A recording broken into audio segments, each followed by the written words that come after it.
$200, that's a lot of money. God damn.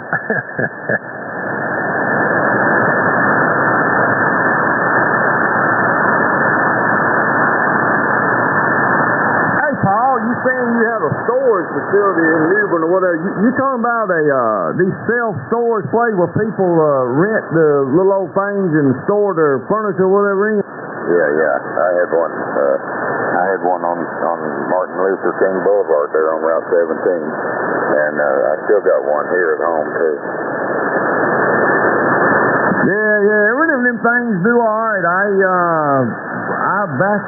This is back in '92. I'm still in an old truck, but a guy called me on the phone. I didn't know him from Adam. He comes from California, and his daddy and brother, somewhere out there in California, I think they was actually in Los Angeles or whatever, San Bernardino, whatever. They owned, I don't know, like 35 of them things, and they were rich. And he didn't like the way it was going. He wanted to branch out on his own, so I think his daddy gave him, I don't know.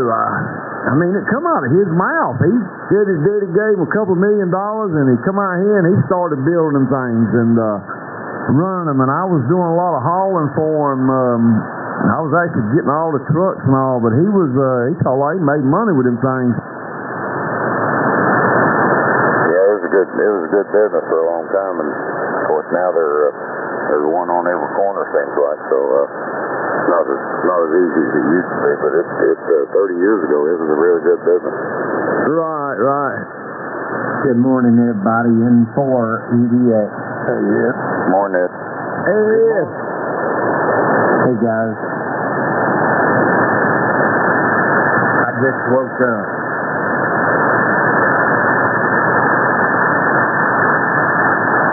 But you have to pee. No, the light. The light woke me up. I didn't realize it was this late. I guess I was up last night. I was in here working in the shack yesterday evening. I worked outside the early part of the day, and we came in here and I went to an estate sale. That's what got me. I'd noticed on Friday somebody put a sign up down the road here, estate sale. I ran down there yesterday about midday and picked up a couple of pieces of little goodies and a nice cabinet to sit here and chat.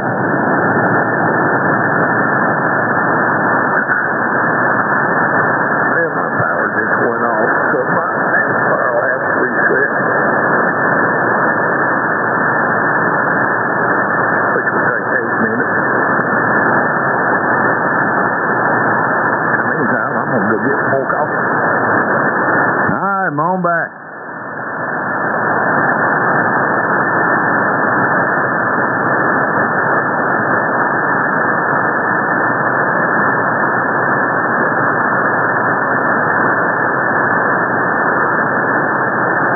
The towers. When I'd have one shorted.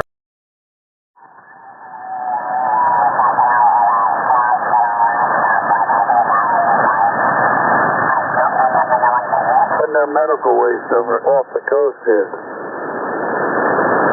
Yeah, I don't know, but they shut it right down there. I was off the beach the first day. We were walking around, looking around, and somebody's dog got a hold of something and brought the thing over, and then they were like, oh!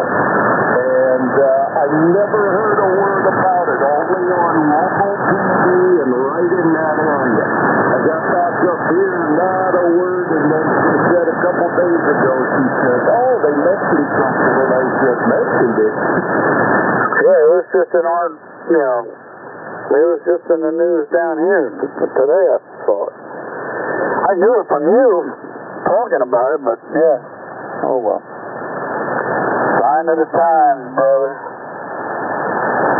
Well, we used to go through that up here in Long Island Sound. Oh, my God. I don't know if it was the New York side, our side, whatever, but every now and again, there'd be a bunch of stuff creep up on the doors, and every once in a while, 20-some plus years, maybe close to 30 now, but I've seen it again.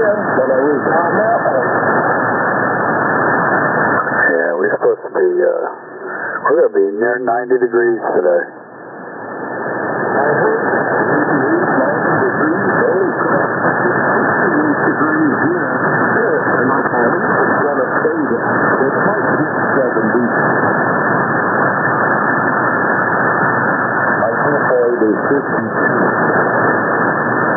Roger, roger. Well, guys, it's getting near about 8 o'clock. There's something I'd like to watch on Sundays at 8. It is going to be on Tuesday, and I'm going to put an eye on it there for a little bit. I'll be on later, off and on. I'll probably have to go out and walk around the yard here. I got a couple of things in the garden I got to pick. I think they're about ready. The last of my tomatoes and stuff. I may pull some of that stuff up today and be done with it. Anyway, catch you all later. KV1WYSO, and this is W4ACW. I'll let you all put a ribbon on it. Roger, Jackson. All right, good morning to you. I'm all set here. I got some scrambled eggs upstairs in the bowl to go in the pan, and then I'm going to get outside and I'm going to wash both cars. That's the first thing on the list. I still got salt crap on the Constantine down there. I mean, we were right on the beach, so you just sandblasted and all that crap. All right, I'll see you later. Have fun. Stay cool. John, you have a good day. Enjoy the weather down here. We'll see you later. All right, Dave. Hey, thanks again for the QSL card and 7-3. W4 ACW. 7-3.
I do have an external trade for all of them.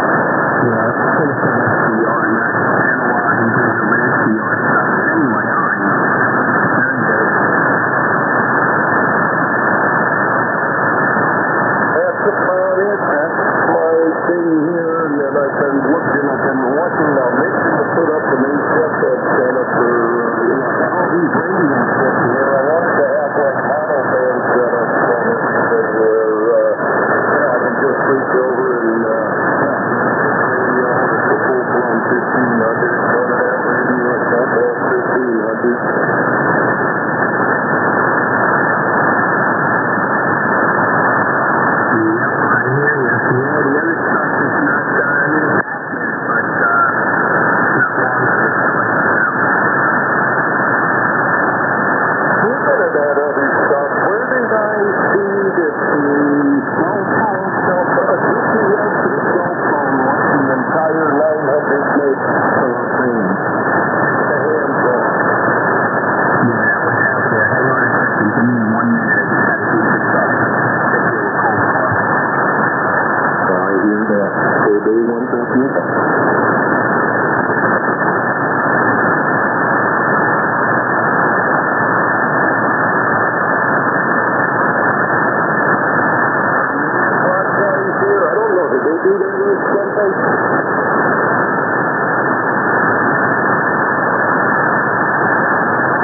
Ready to go up on 210?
It wasn't worth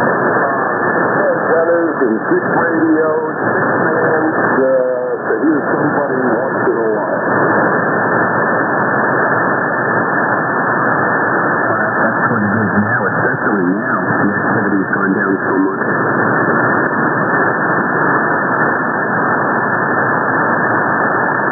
Jay said something the other day was listening to the 10-meter repeater up there in New York. And I went over to 29.6 and filled up a Kentuck hit and started calling 29.6 and out of stage and came back. And then that's just what happened.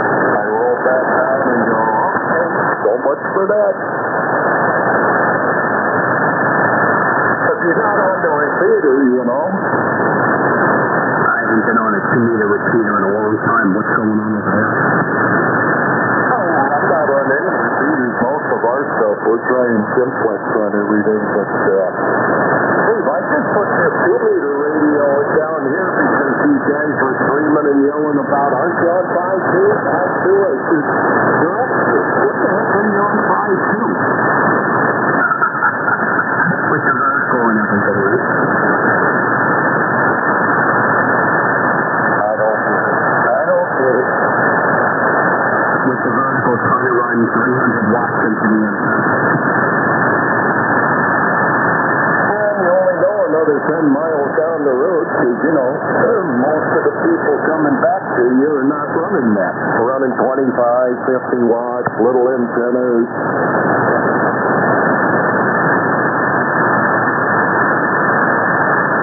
Whatever you want to get into. Yep, that's pretty much how it is.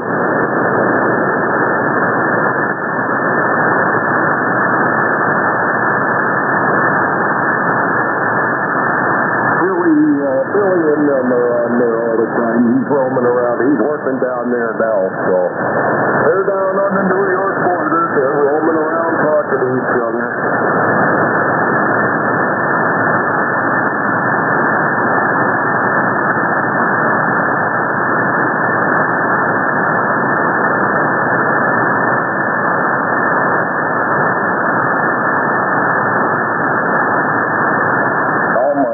It's almost time for you to get some FN30s and 20s and 31s and all that kind of stuff. Not too many guys on anymore in the morning. It's pretty pathetic. You know, you get your 5 or 6 usuals. That's it. I told you they were talking crap on there the other day about Harris. I'm not sure if Ron does that to wind up a feed or what. I certainly don't think he believes in any of that silly stuff, but hey, you never know. Anybody that votes for her is out of their fucking mind. Oh my goodness. Like I told you, if you have a policy and you can make things better, you know, I'll listen. But I haven't heard one thing. It's just all about growing up in a middle class family and people like their lawns, and I'm saying to myself, you're a zero. You have absolutely nothing upstairs. Upstairs, downstairs, any stairs, nothing. Word salad, that's it. Just the same old lunatic that just may not have full-blown Alzheimer's like the other idiot. Well, when you've done your whole life being a zero, that's why you like the way you are. It's too funny, though, to hear, I did this, I did that, I did this, to this, to her mother's on and says, no, she didn't do none of that crap. Oh, is that what happened? But she said she's never identified as black her whole damn life. Or Indian. What is she like the other one that was Indian and, you know, she has like 0.0004% Indian blood? She is Indian. Her mother's Indian. Sit right out. And she didn't ride the damn bus to school. They were rich. What a lunatic. The mother's on TV telling people this, that you're on there telling them that you're a DEI project. Don't say anything just to buy a vote, it's obvious. you know, you've got billionaires, trillionaires who are feeding her full of garbage, and they're going to keep running this garbage until they run it to the ground. The worst thing is about the first-time home buyers who really think that $25,000 is going to make a difference. These people can't even afford the mortgage payment or the taxes. You think 25 grand is going to make a difference? And you can get rid of BlackRock, Vanguard, all these dirtbag companies that are buying up these houses and doubling it, tripling it, and they're just going to keep doing it until, just like the World Health Organization and the One World Bullcrap thing, you'll own nothing. I don't think it's up to three companies that have stolen all the money. It's more than that. But the problem with Vanguard and with BlackRock is that they have trillions under asset management. They've gotten too big, that's the problem. Yeah, 13, 15 trillion at BlackRock. I mean, they are now a dictatorship. And this is where that green crap comes in. Okay, we'll let your CEO make $100 million. We'll let you do this. We'll give you this loan, but you're going to apply or abide by all our green garbage. And if they don't do it, they don't get the money. I want to tell you something. I've had Vanguard funds and Vanguard accounts since the 80s, since the mid-80s, and Vanguard today is nothing like it was back then. Nothing. No. It's just like you said. They got stolen all this money and got their tentacles into everything. And that's what's going on with the these billionaires, trillionaires got together and said, look at that. We own 98% of the money in the world, so now they're going to have to conform to our rules. And everybody out here will go, okay.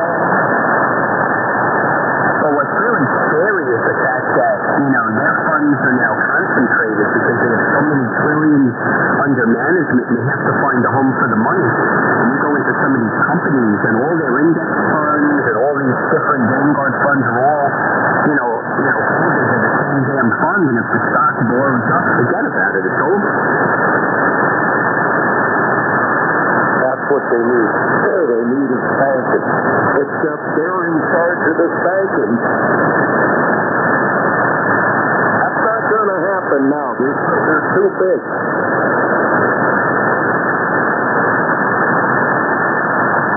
I mean, what are you going to do? Walk into BlackRock and tell them, okay, you no longer own this, we own it?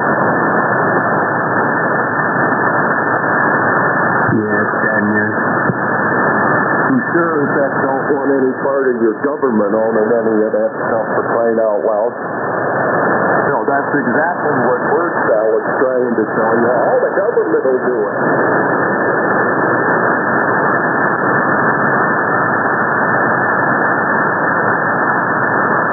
Well, of course.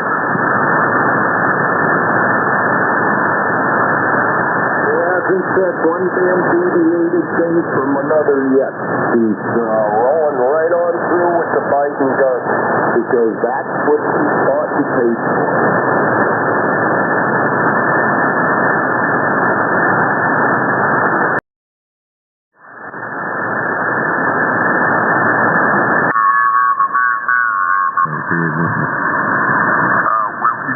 Flex 5,000. I've never tried one of those things. I don't know. I wouldn't even know where to start. Well, first thing is you got to have a decent computer. Yeah, I bought a horsepower here, but the computer itself is about 14 years old. W4, WQT, cut out. W4 MCS. N4 EDX. That Flex 5000 was really Flex's flagship radio. It's still a trial and true hardcore SDR radio. But, Charlie, I just got through building me a new computer myself. Well, Wilkie, I got the computer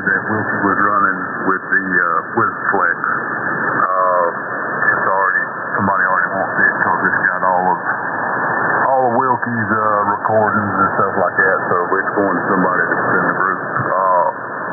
But, you know, I just looked up, you know, my extra computer over there just to make sure everything was doing what it's supposed to do and acting the way it's supposed to act. And, you know, I've had a 5000 before. It's nice. It's just, you know, I've had this ICOM 7610. I bought it 3 months after it originally come out, and I just can't, you know, it's the only one thing on my desk that has been here and stayed here and ain't left.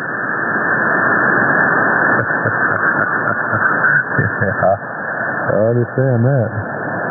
Oh, 48 shooter, man. Got 32 gigs of RAM, man. That's AMD 97950X 3D CPU. Graphics card 3070 graphics card, and that's what's pretty good graphics card, I guess. I don't know. MSI Tomahawk motherboard got it all up and a lot of it. I can use the computer now to surf the internet, run my radio. That's what I was after. You're not a gamer, are you? No. Yeah, me neither. This last computer that I got, I just called Wilkie on the phone, and it ain't been that long ago, maybe a year. And I asked him what I needed to buy. And he gave me what I needed to buy. I bought it. I'll be honest with you, hell, I don't even know what it is. Hey, how are you? Hey, how are you? Come on, man. That stuff together really won't go together but one way. Somebody said Tomahawk, so I figured I'd come in here and say, hey, how are you? This is hey, you before me. Good morning, Randy. Good morning, Rick. Hey, Randy. Now you're supposed to do like the break and go,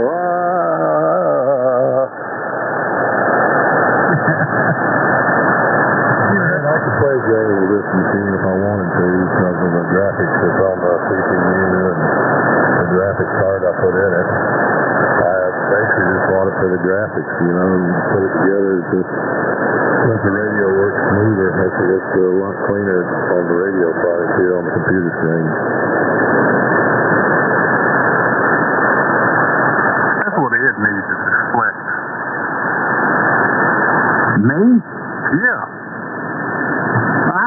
I've actually only seen it used once, and that's when I was down at Mark. Mark used one, and I was impressed with the way it all laid out on the computer screen, but are all the controls, I guess they're on the computer screen, you know, everything that you push and turn on the face of a regular radio like the ICOM, is all of that on the screen? Yep. Yep, everything's mouse keyboard driven. You don't have any knobs. Oh yeah, that's all things. You got a power switch on the front of the cue, that's about it. Unless you want to hook up one of those micro DJ boards like that. I've got one of them. Hey, here's the question. I got 3,000, 5,000.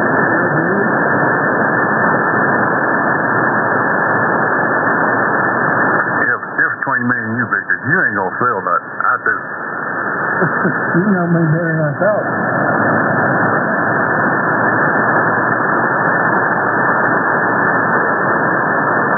I do collect more than I let go. I know one thing about this computer. Of course, it's a desktop, but it's got 4 fans in it, and the side of it's clear. And the fans have got little colored lights in them. One I got 6 fans in it, one in the back. It's got 3 across the top, 3 across the front, and 1 in the back. So that's 7, and then it's got 2 more on the CPU to it. Yeah, this one I think it's got 3 in the front, 1 in the back. It's got any top or not. Mine's got some fans in it, and it's got its own. They just supplied it to airport, kind of like the 747 taking off. Well, I got them extra class internet forums and activate people.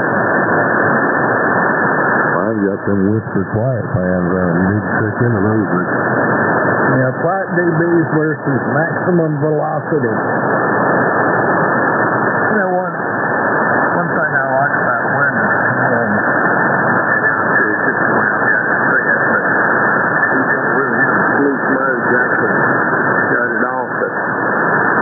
come back up in 10 seconds.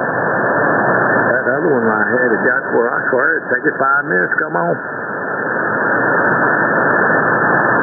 It was 10, 12 years old. That's where that bell I had here was doing. I tried everything I knew of to clean all the crap out of it, and anyhow, I just gave up. It still works fine. Downloaded all the photos and documents and stuff to thumb drive.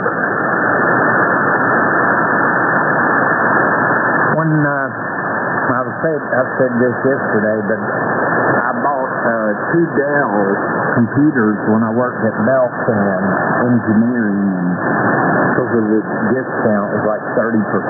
But I bought a desktop here that was it has the at the time, it was the hottest processor speed, and it was an i7 with a multi-core and tons of RAM, but the box was built to run CAD-CAM, or one of the design softwares that our engineers use. And I bought it, and the only thing it had on it when I got it was a Windows operating system, and it's XP Professional.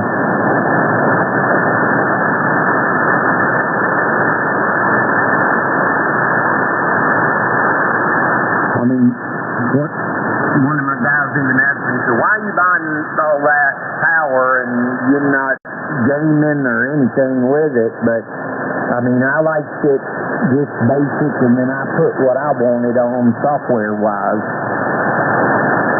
which isn't really much of anything.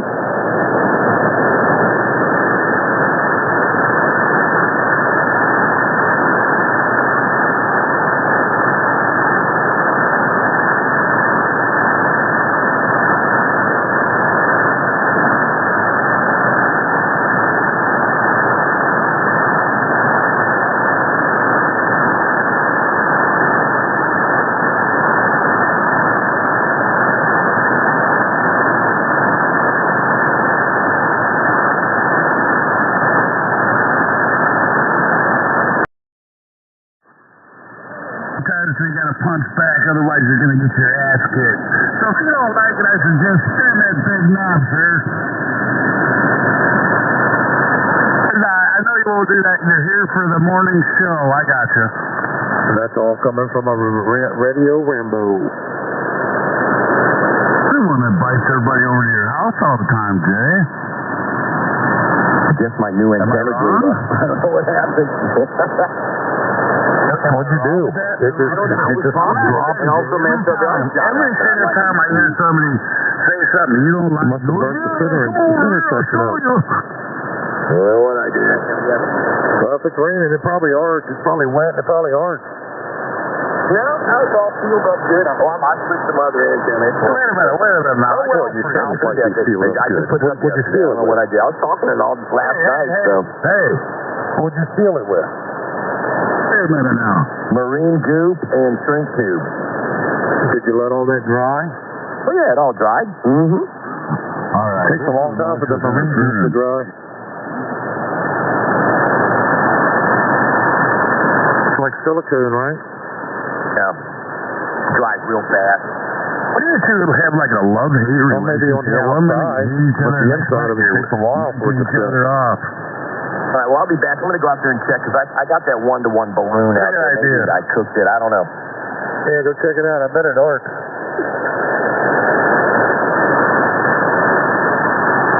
Bet you burnt the center section. That's the kind of funny I'm talking about, Jay. You and Rick there. You're kind of funny.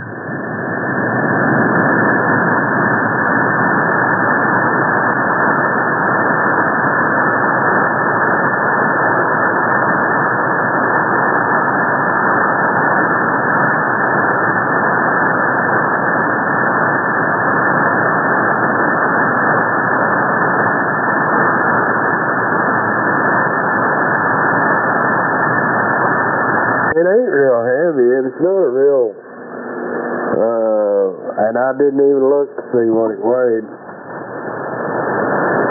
But it ain't like shipping a 101E or even it ain't like that 9.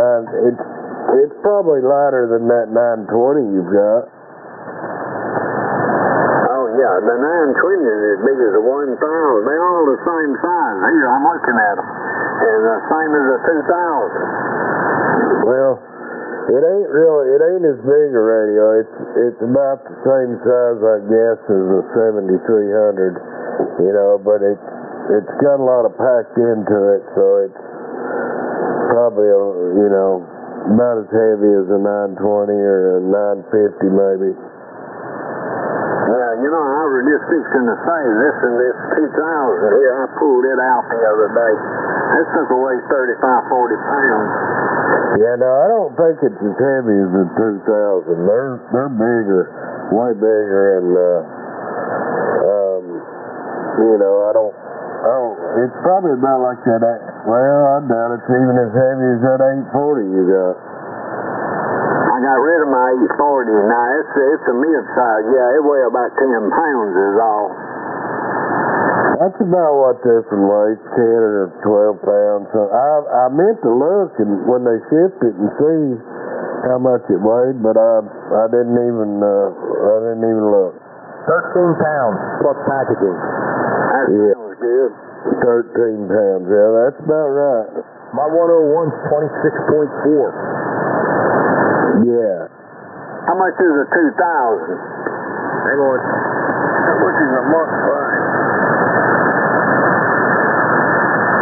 33 for the 2000. Actually weighs more than Y101. I told you about 35 pounds or 40. How much does a Mark 5 weigh? How much does a Saturn V rocket weigh? 31 pounds for the Mark 5. Oh, okay. Thank you. That's close to 14, huh? Kip, what was Taylor doing up there? She just passing through? You're going to spend $300 in shipping costs alone. That's crazy. Right? Yeah, it's 100, probably 150, 160, depending on the weight. Hey, James. Yeah.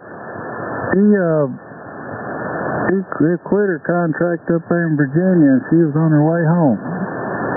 Oh, okay. Yeah, I was wondering. You sent me that text, and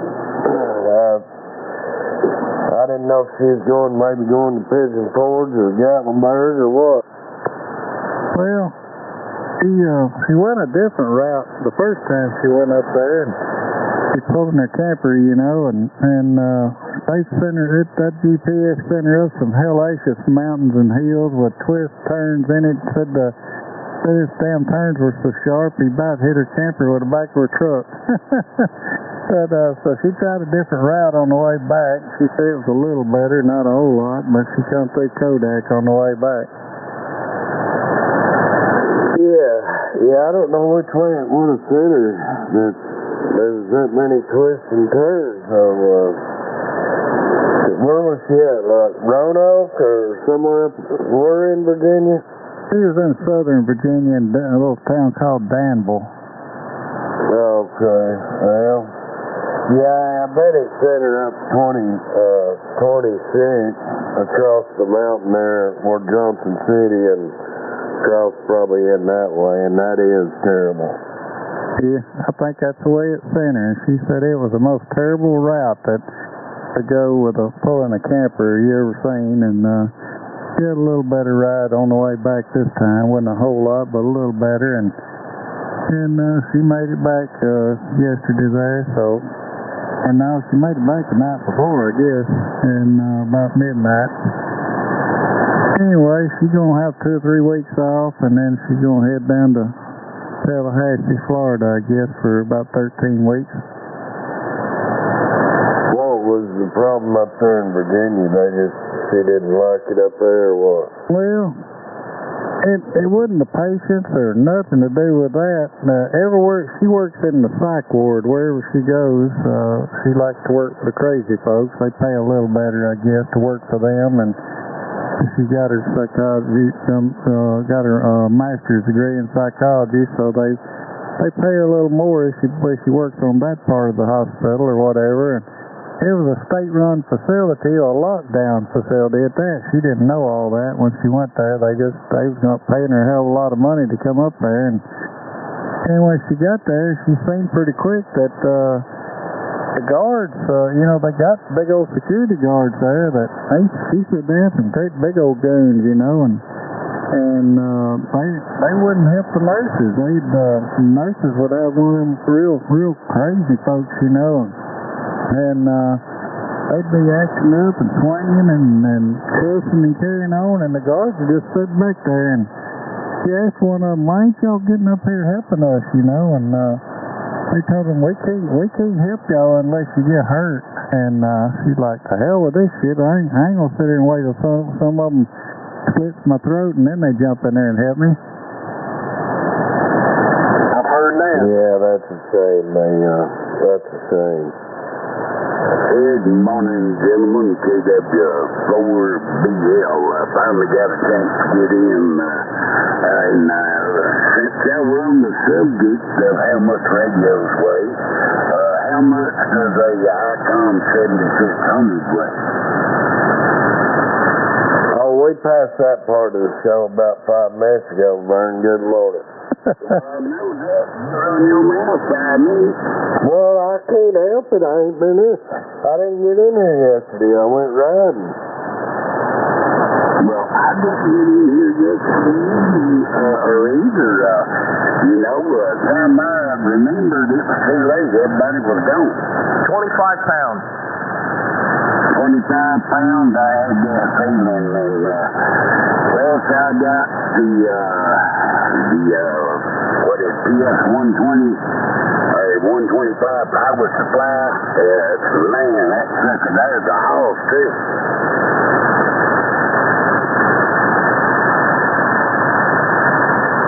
Vern, I was talking about you yesterday not being around for a couple of days. Then I get out there and just sit out on the porch, and my brother will come out there and my girlfriend, and we just sitting there talking, and I ain't paying no attention to what time it is, and next thing I know, it's like, Well, that's as bad as me falling asleep from time to time. What do you mean time to time? I fell asleep the other day. I believe it was Wednesday or Thursday, I think. I fell asleep. Yeah, in mid-conversation, too. It was around 8:30. I did. I just hate that, but it happens. Yes, sir. I think you're hooked on coffee fishing now. Yeah, I really enjoy it now that I got that live scope, and I can go up there and find them and catch them. I bet you're finding a lot of them out in deep water around bush, ain't you? That's about 95% of them are on brush, deep brush tops, anywhere from 18 to 25 foot of water, in that range.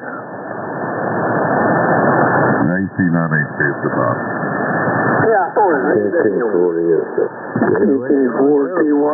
And 3CRF. Good morning, JR. W4CP. W0PPD. Good morning, Kip. Good morning, you too there, Brother Pete. Good to hear you. Good morning, Kip. Yeah. I guarantee he's going to go ride his bike after all.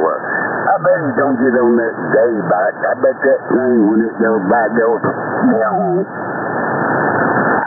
like the way it sounds now. I'm making fun of it, but that sucker get it. It goes, woo! What was that? That's the way with the little James sounds that James rides. Yeah, I don't ride. I got to ride it once. Well, actually, I rode it twice, but it's a pretty fun motorcycle. I'll tell you, it's It ain't them gas box ain't got nothing it don't, but a little bit more rain. Bring a scat, won't it? Oh yeah, it was unreal how much. Yeah, it's a fun bike for sure. What's it sound like, Jerry? It's when James would get on, they go,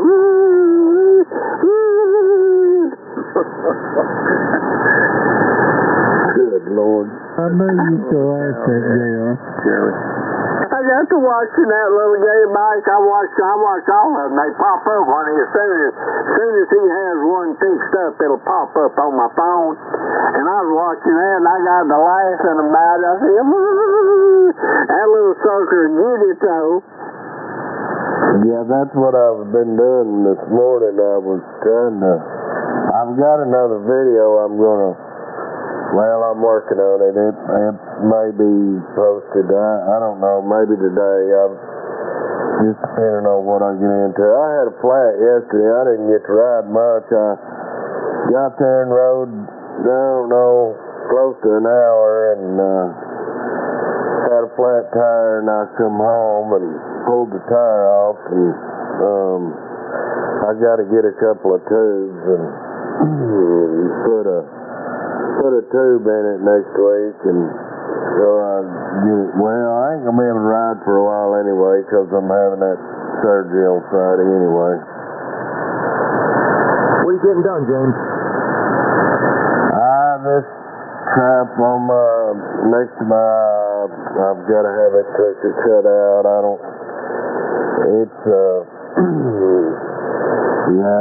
You get rid of it and it just comes right back. Well, I hope they get rid of it for good this time. I hope everything goes well.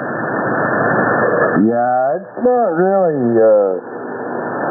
I don't know, it's just bothered me because it's real close to my eye. I'm real worried about it, but it'll be alright.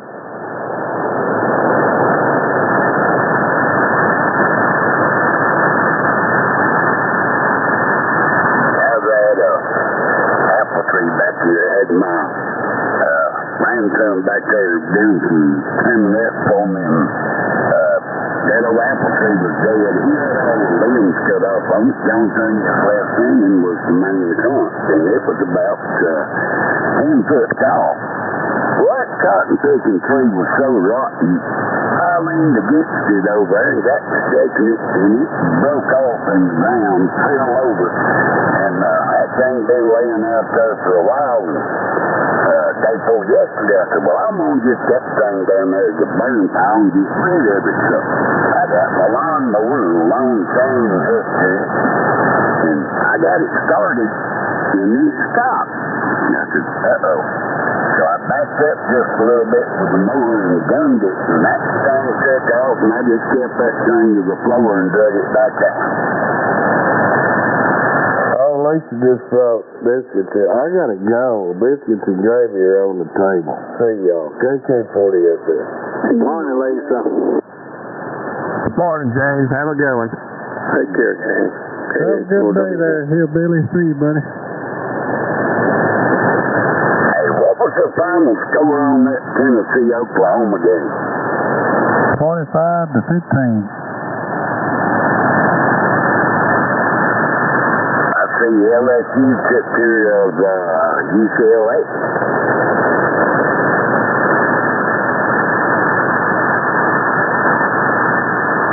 I'm looking forward to next Saturday myself. Who left? I'm too, but I don't know about it.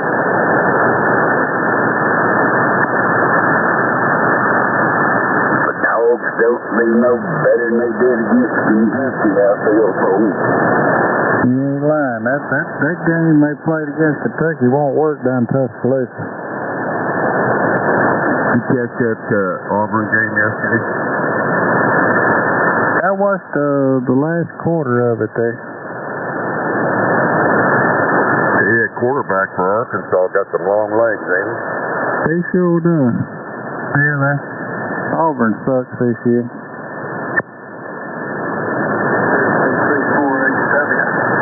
Morning, Jim. Morning, Hot Water Feed Station in there. Morning, Jim. Morning. Morning, hot water. Good morning. Morning, hot water.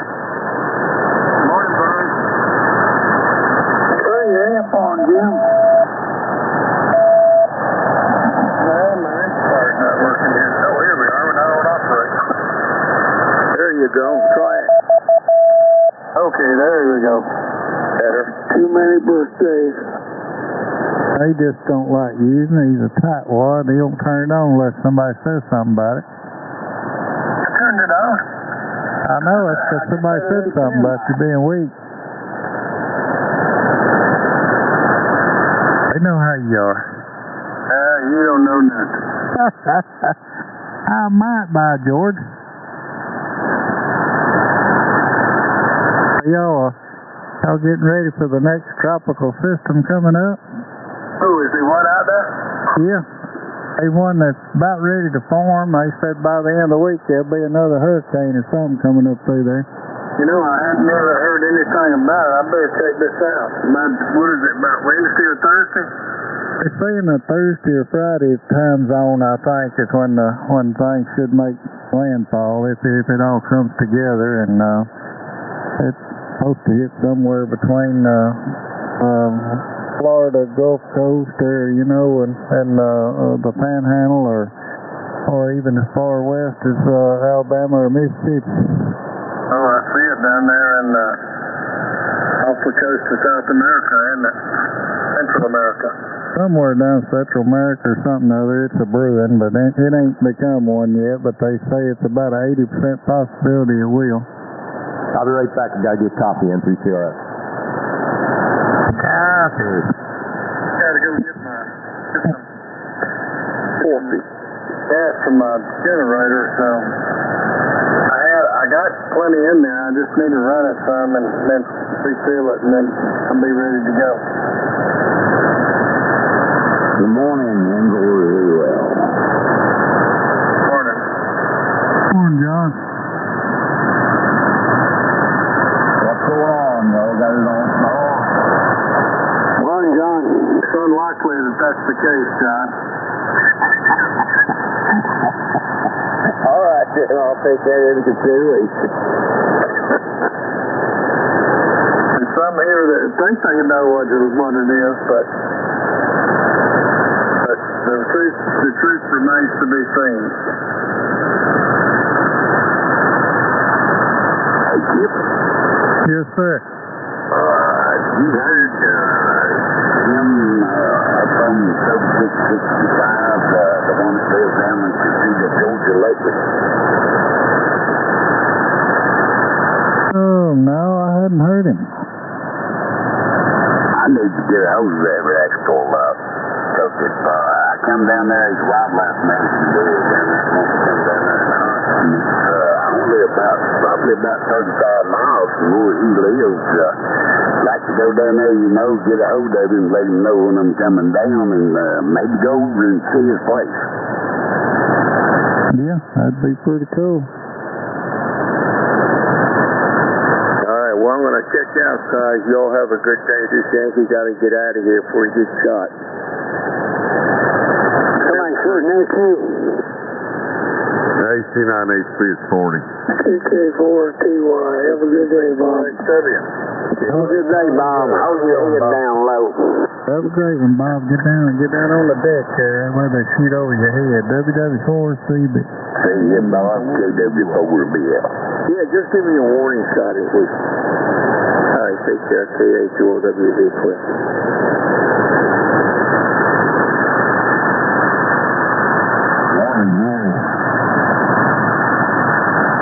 Morning, John.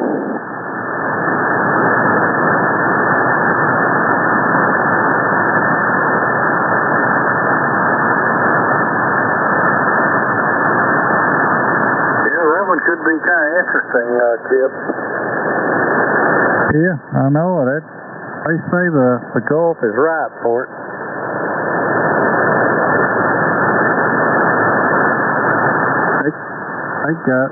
They already talking about putting us in a high risk of tornadoes where we're at here, and I need to get down to the farm if at all possible, if I can get loose from Mom there one day this week and plant my green field. Give them a good rain on it. Chip, can we go back to football for a minute? Absolutely. I watched another game yesterday that was surprising. I watched the IU and Carolina game. I didn't watch that one. Well, IU is 4-0 to start the season. We'll see what happens when they start playing real teams. Yeah.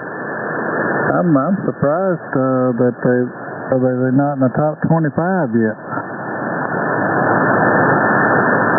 I don't think they played anybody. Yeah, that's true. They hadn't. But they're looking good on the ones they have played. They caught my eye yesterday. I was sitting over at Mom just scrolling through my phone, and they were showing the top 10 scoring offenses in the nation this year, and IU is at number 6 or 7 or something like that. Yeah, they put some points up. They must have put a lot up. They beat everybody in the whole country. I mean, they weren't just talking about the SEC or Big Ten and all that. They were talking about even small schools and all. And Indiana was number 6 on the list of scoring offenses. Hey, John. Yeah. Did you say something about Colorado? I was trying to figure out who won last night, Baylor or Colorado. Colorado won in overtime. I know, I couldn't watch. Holy cow, I got holy cow. That mimics another game of the past, the last few seconds they throw a touchdown. Yeah. Now when they finally play somebody good, they're going to get their butt tore up. They ain't got no defense. I tell you, the Bulldogs scared me last week, I love that.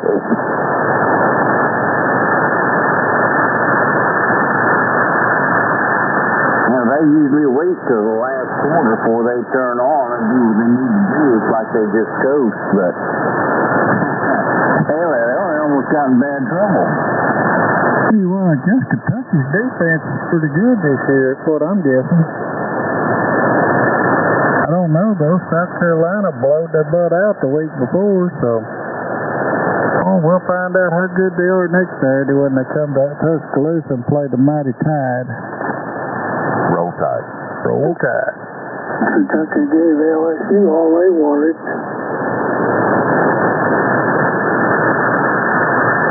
Who did? Kentucky gave LSU all they could handle a couple of weeks ago. Well, I didn't know. No, LSU played Kentucky. I'll be dang. Hey, Chip. Yes, sir. Tell you what Georgia needs to do, you know what I'm thinking. You know, they starting from is a running back. Well, they got a little true freshman running back. Man, he's awesome, you know. His first game, he hit almost 100 yards, got about 89 yards in the game. That little boy right there, he's got the moves, you know. He can chuck and dive with him. Who are you talking about now? That little old freshman Georgia started in their first game. Oh, yeah. We got a kid on Alabama that's only 17 years old. He skipped his senior year of high school because he made such good grades. He was able to graduate a year early, and he come in there, and he is man, that dude's an amazing little player. He's got 10 receptions, so he's got 4 touchdowns.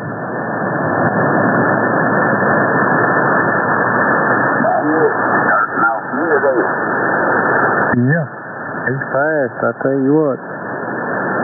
Them Bulldogs better look out for that little dude.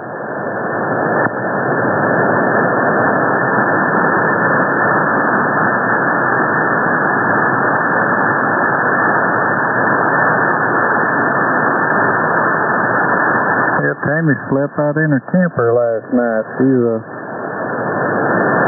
wanting wanting it to be 68 degrees in there because she's gotten used to staying in that camper and sleeping at 60-something degrees. And I said, you ain't putting it at 68 in the house. She said, well, I'll just sleep in the camper then. I said, well, you go for it.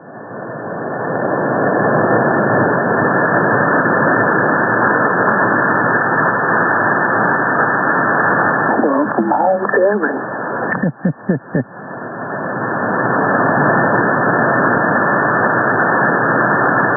If you get used to it.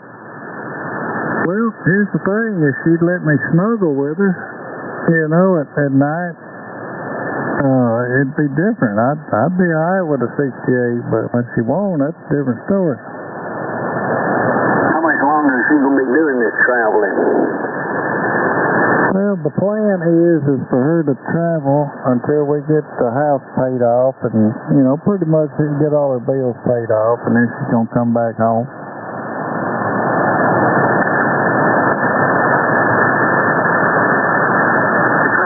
Paid off a little quicker. She take that credit card away from you.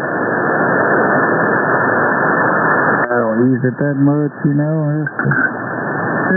and again, I bought me a battery charger last week from it. It cost $120 or something like that. But I don't use it a whole lot. Get that bottom end on that motor straightened up.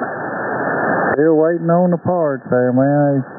Some of them are coming from Japan or somewhere, and they're back ordered, and still ain't got the damn parts for it yet, but it should be coming in any day now. I still got a lower unit on there. He loaned me one to get me by till the parts come in. It's still working.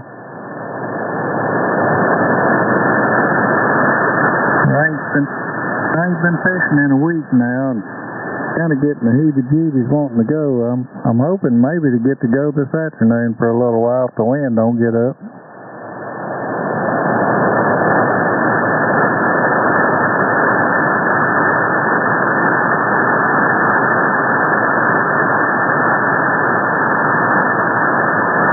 If we didn't get to go this weekend, back on boat lift motor, I think burn out.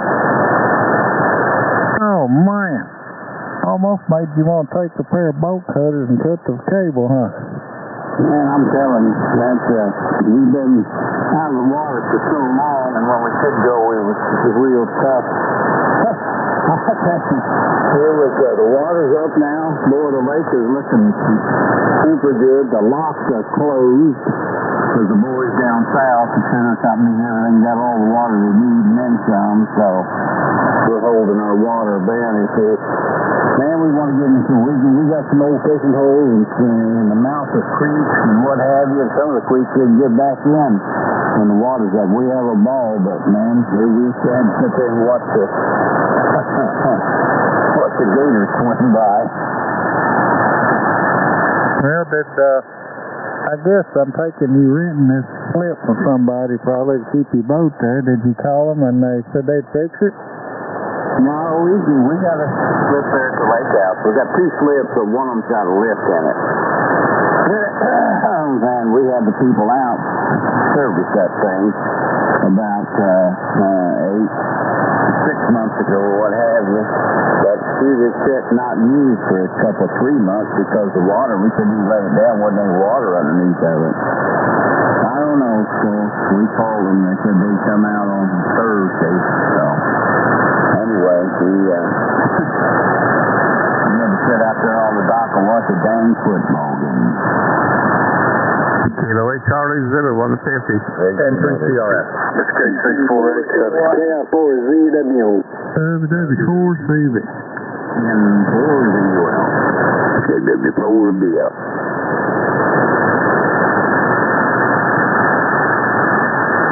I think when we ship, I think that Razor is just too heavy. They are some heavy boats, that's for sure. Make them ride nice, though.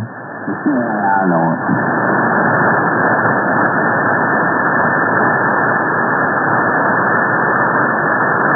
I got him all fixed up for these watches over one that, like I use, that, you know, they'll inflate if you go in. I told them, now you be wearing this and your tag, you know, your jet light, or your ejection tag, and I told them, the kill switch. I said, you better be wearing that too.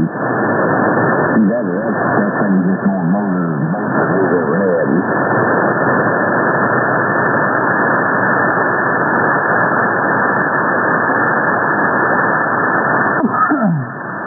Well, I've got into a lot of crappie fishing here lately. That's about all I've done for the last month or two. And been so hot down here. The bass been kind of dead anyway. But I've been watching a lot of videos, and there's just a couple of guys that just catch a far out of them on these hair jigs. And I always use the plastic ones, but I ordered me a couple dozen of them hair jigs, and they come in yesterday, so hopefully after church, Tammy will let me go out and try them out a little while there. I'm going to see if they work here too.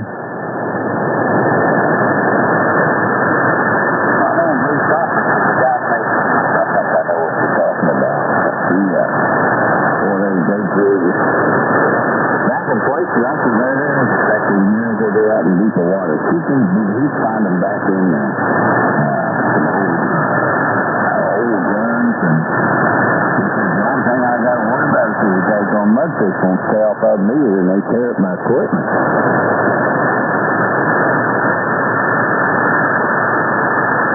By the way, you know what I saw yesterday out there? A couple mayflies. We got them things about 1 million here. Right now? No, not right now. They usually come in around 10 or July and sometimes even into the 1st of August, but after that they kind of quit, so that is kind of late, I guess. Well, you ain't kidding. We just see them in the early spring, and that's it. I always dig out the fly rods and have a lot of fun, but we was out the porch having supper, and I come out and she said, what's that on the windshield? I said, that's a mayfly. I couldn't believe it. Made me want to get out in the water again. Well, I'll be darned. That is really late in the year to have them, but of course you guys don't have no cold snaps down there this time of year. So I told Tammy she's going to Tallahassee, and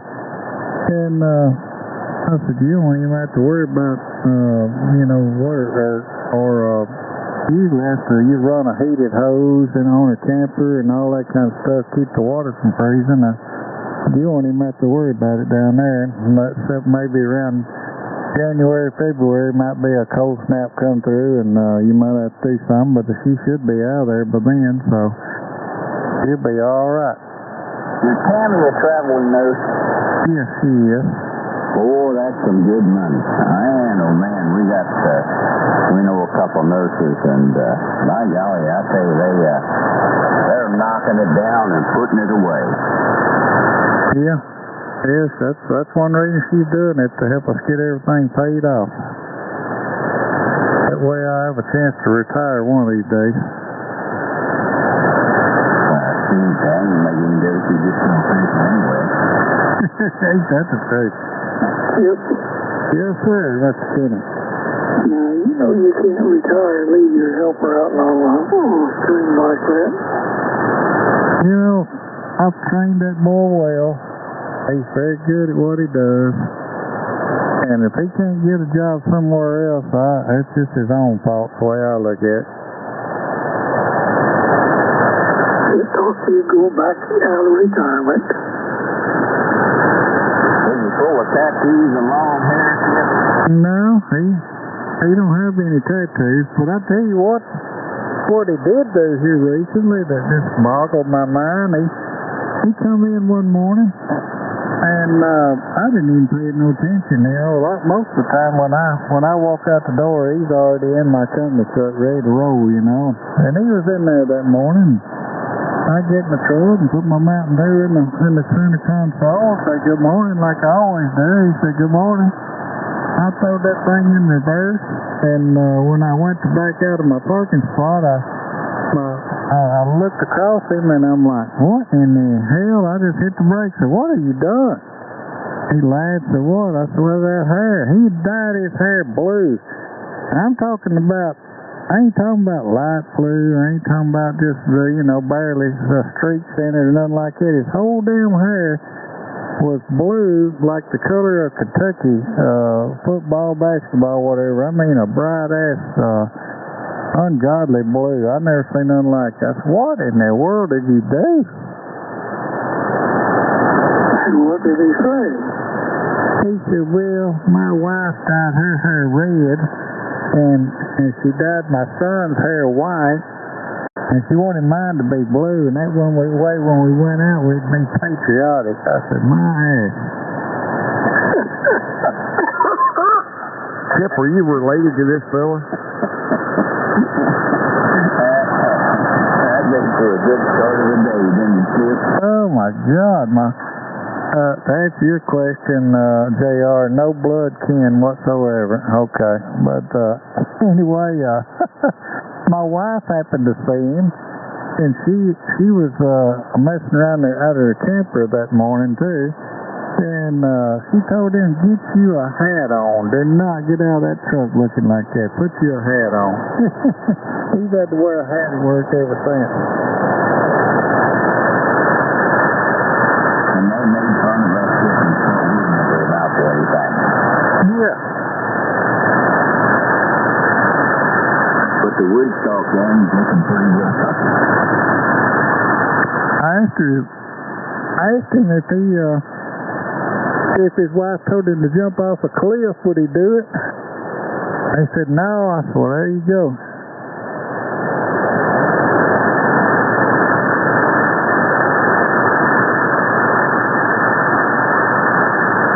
I don't know what to think about that patriotic stuff. Do you there, Pete? I don't think it will go close real well there. Oh, God. How's everything out in Mosier this morning? It's just there. Yep.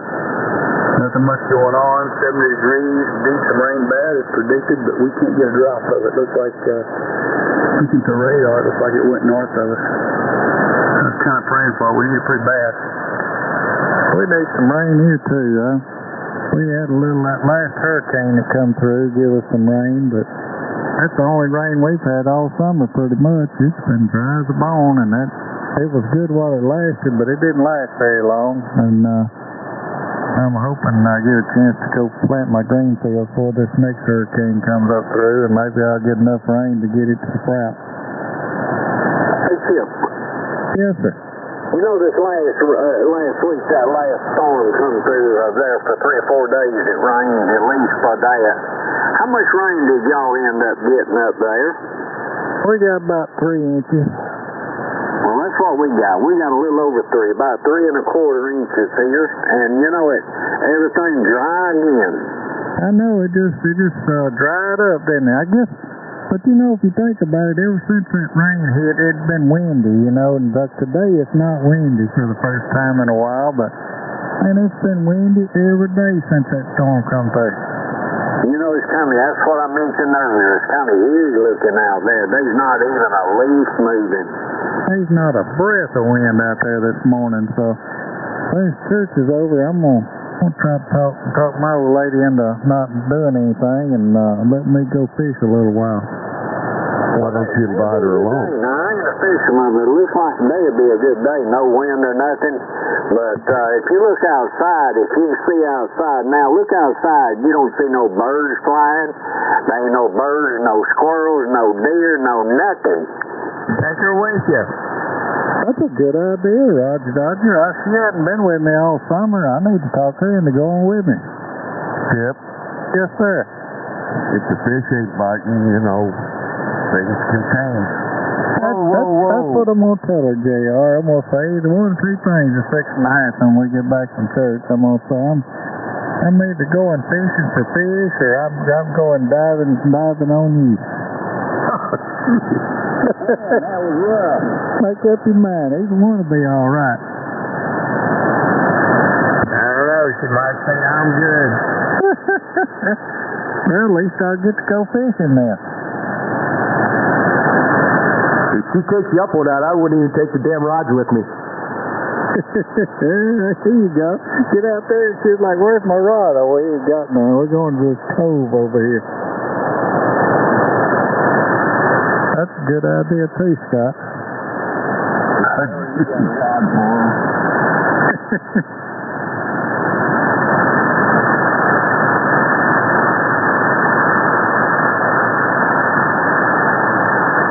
89 HP for the top. WW4 CB. And 3 CRF. CC4 DY. 808, Charlie Zenham.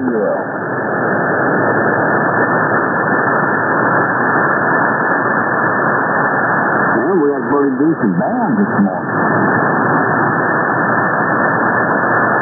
Not too shabby. JR's kind of back down on me a little bit. Everybody else is still good.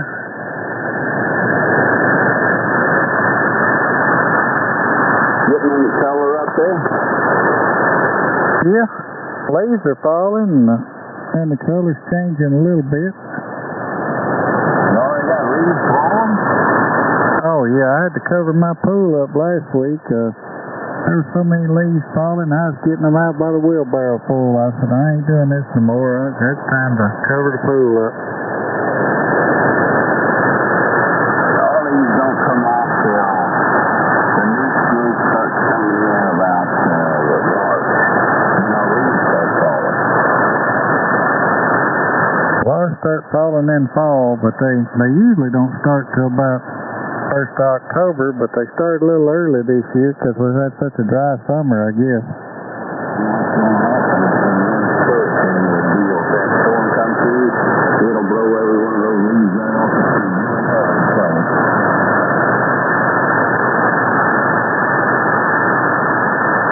We'll see. If they've done failed here a while, they done got the yard pretty well covered up. Yeah, mine's the same way. They get a foot deep here out of them old big oak trees, but the yard is about covered in them already. They ain't thick. They're just one layer thick, but it's a lot of leaves on the yard. Y'all got to be about a month old. Yeah, they're just dying because it's dry. They're not even turning color. That's right. A lot of the leaves, when they're on the ground, they're still green.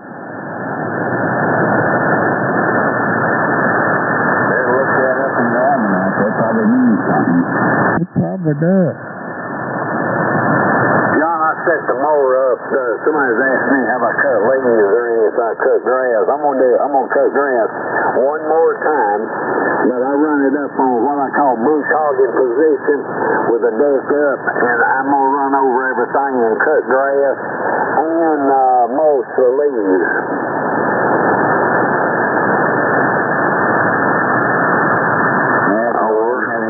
That's quite a dust bowl, isn't it?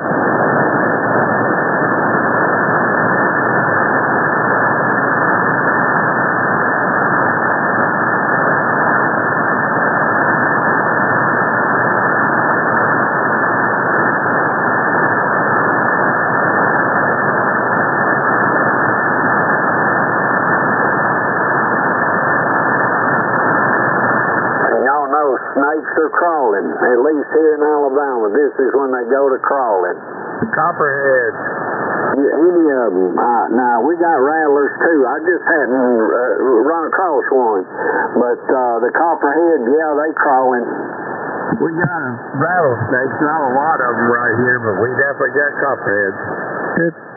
It's funny. I went to work on a fellow's unit over on the side of the mountain the other day in Huntsville, and told him I need to kill the breaker on it where I could check some stuff. And he said, okay. He said, "Cause the garage is right here." He said, "Be careful, though." He said, "I come in the other day and there's a great big old snake about 3 foot long in here." I said, "Well, did you kill it?" And he said, "No, I couldn't get a hold of it." He said, it got gone. I said, "What was it?" He said, "I don't know. It's dark colored." And I'm like, okay. So I tiptoed around that garage and cut that breaker off.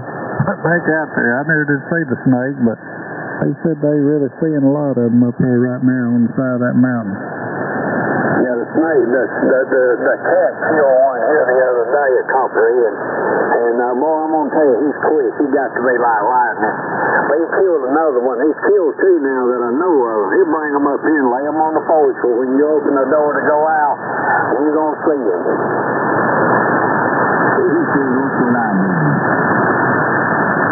Yeah, we've had several small copperheads here in town this year in our yard. Yeah, this one here is probably 16, 12, 15, 16, a little over a foot long, and maybe he wouldn't be as your little pinky. But, and then the other one he killed was about like a pencil. Yeah, but they still pack venom. Yeah, they do. Even them little ones pack venom.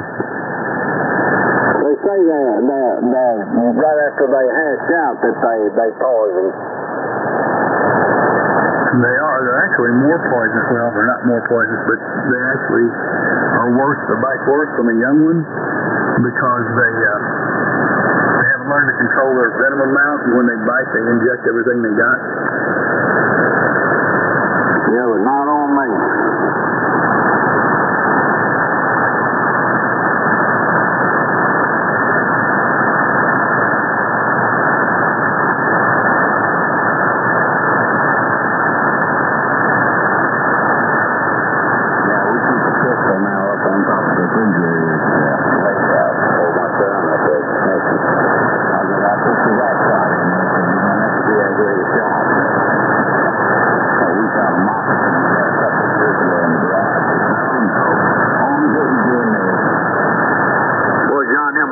I'm gonna tell you, I hate them things, boy. They are aggressive. Yeah, this one cut the edge of the shovel. I say, you give me your shovel on the snake, I'm gonna win. Yep. Them water moccasins, they don't give you no warning like a rattlesnake either. They just bash. No, they're aggressive too. They'll come after you. I've had them try to get in my boat several times, but the paddle or the boat or the rod and rod usually wins. I usually beat them off and don't let them get in there. You know, twice in my life I've had one almost come in the boat with us.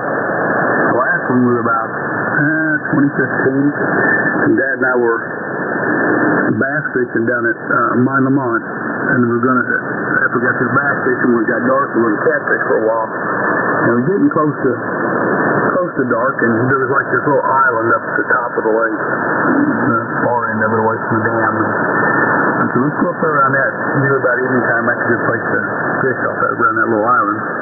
And we started over there, and here comes the water moccasin across the top. And he's coming right for the boat. And Dad reached to grab the paddle, and he missed it, but not by much. He hit right in front of it. I mean, he hit the water hard. That snake didn't even flinch, and Dad said, "We're out of here." He kicked that trolling motor on, and we went straight away, and that snake never buried. He went straight over that island where we wanted to go.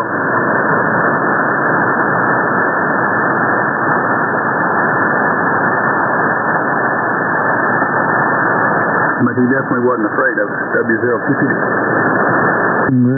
That's for sure. W4CB. Yeah, 4ZW. 10-3 CRS.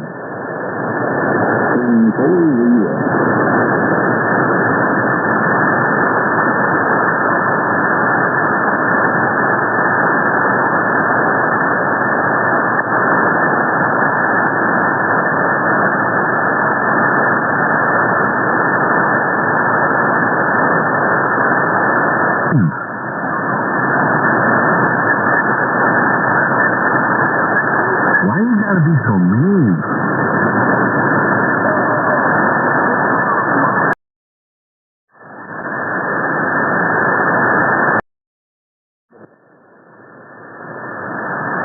Talking this morning there with Mike and stuff. I want to say hey to everybody. And looks like it's going to be another warm one. Looks like summertime's going to hit here for the next 3 days and be up in the mid 90s, believe it. And then start cooling off at,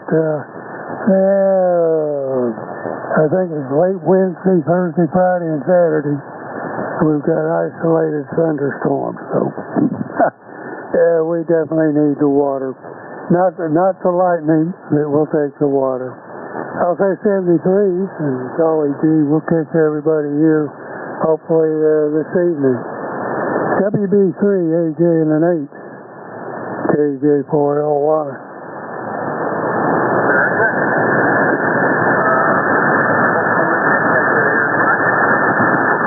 Anyone else around? WB3AJH.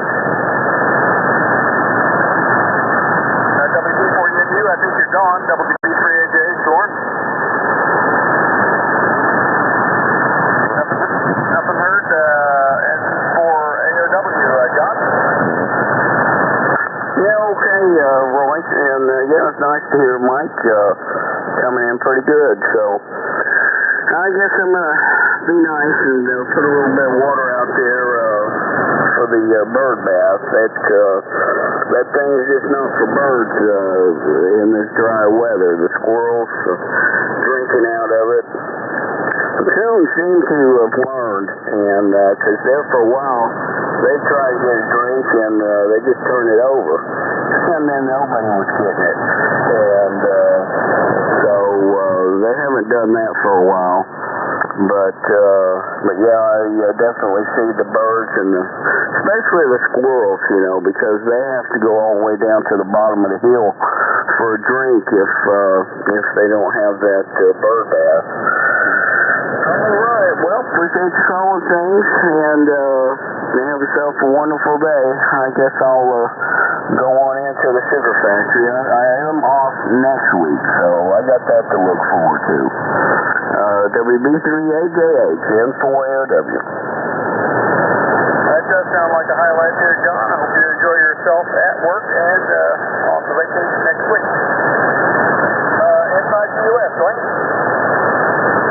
Yeah, well, John jogged my memory. We're watering the deer here.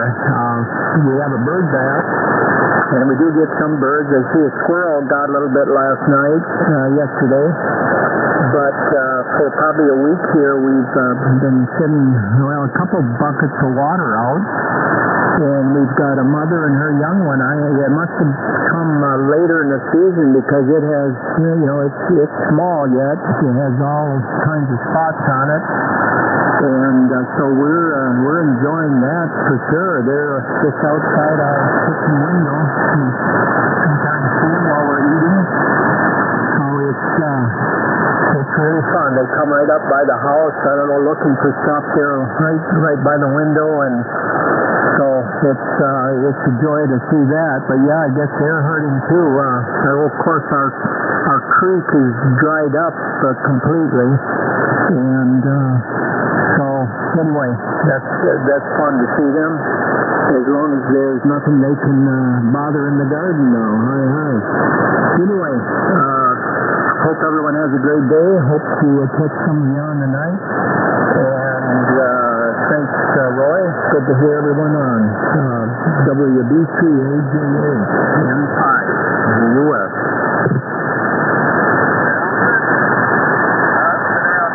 Anyone else to check in? WB3AJH.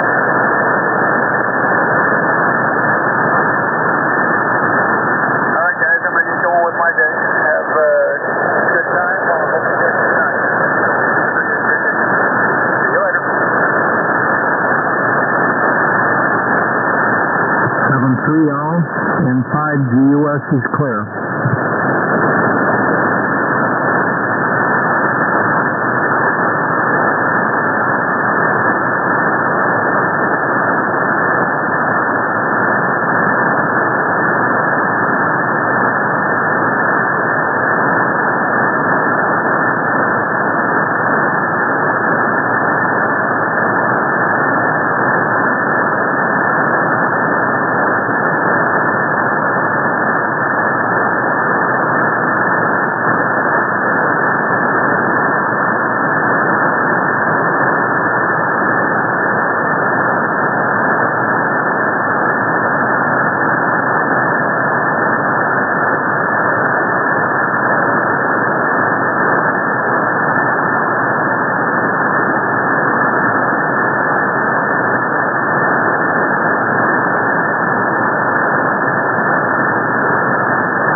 get everything set in its perspective.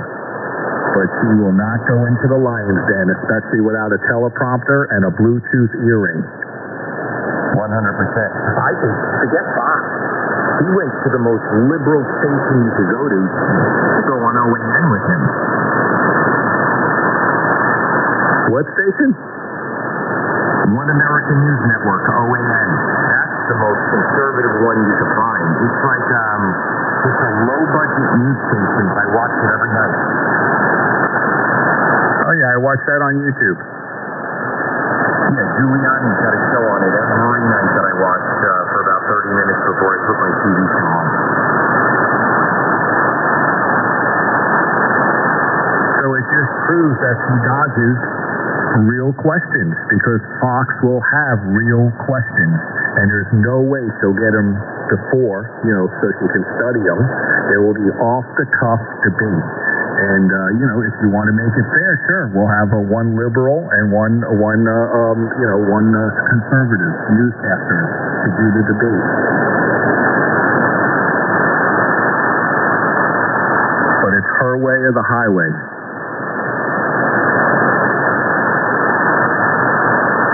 She's a coward, just like her followers.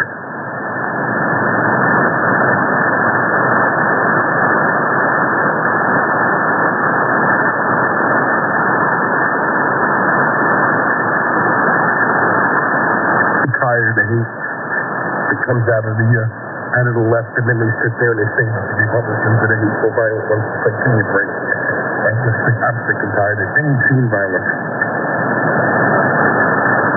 No, they haven't. They really haven't. And they'll be the first ones to cry, whimper in a fetal position, turn around and say, no, I'm sorry. And they don't realize that when they push the buttons long enough and it ever comes down to that, there's not going to be any talking. It doesn't make a difference how much you apologize.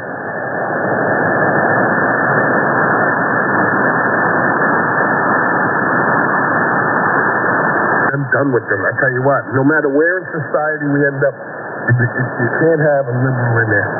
And you have to push them out, tell them to get lost. I don't know anything to do to keep them out of your group, because they will mix everything up, screw over as many people as possible, and think that they're doing something good. I don't get that. I really don't get that. And they'll do it with hate.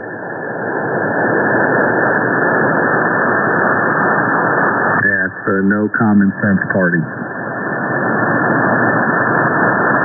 And it's ironic that you see transvestites for Gaza, slaves for Gaza.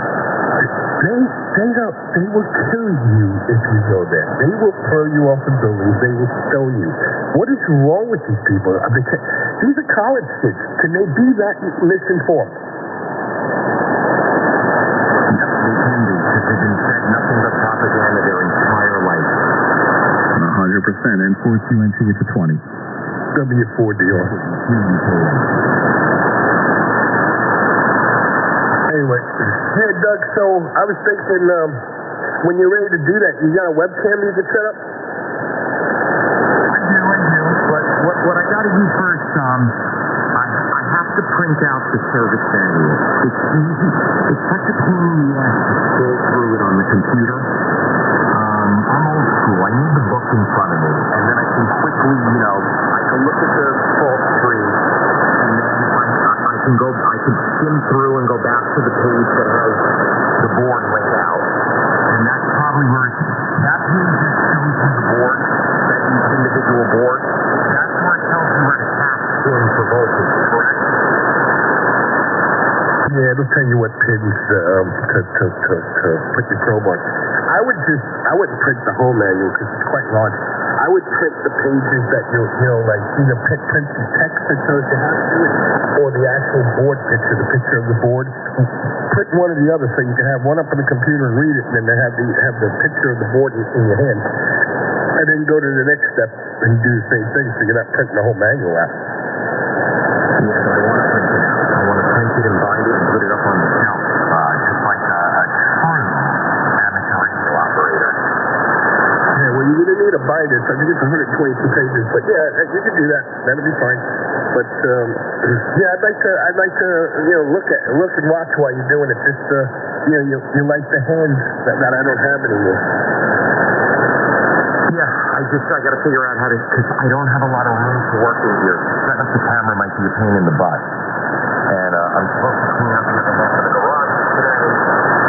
And then once that's done, I can get my workbench kit and build that maybe one night this week. I got to get the wood dropped off here, though.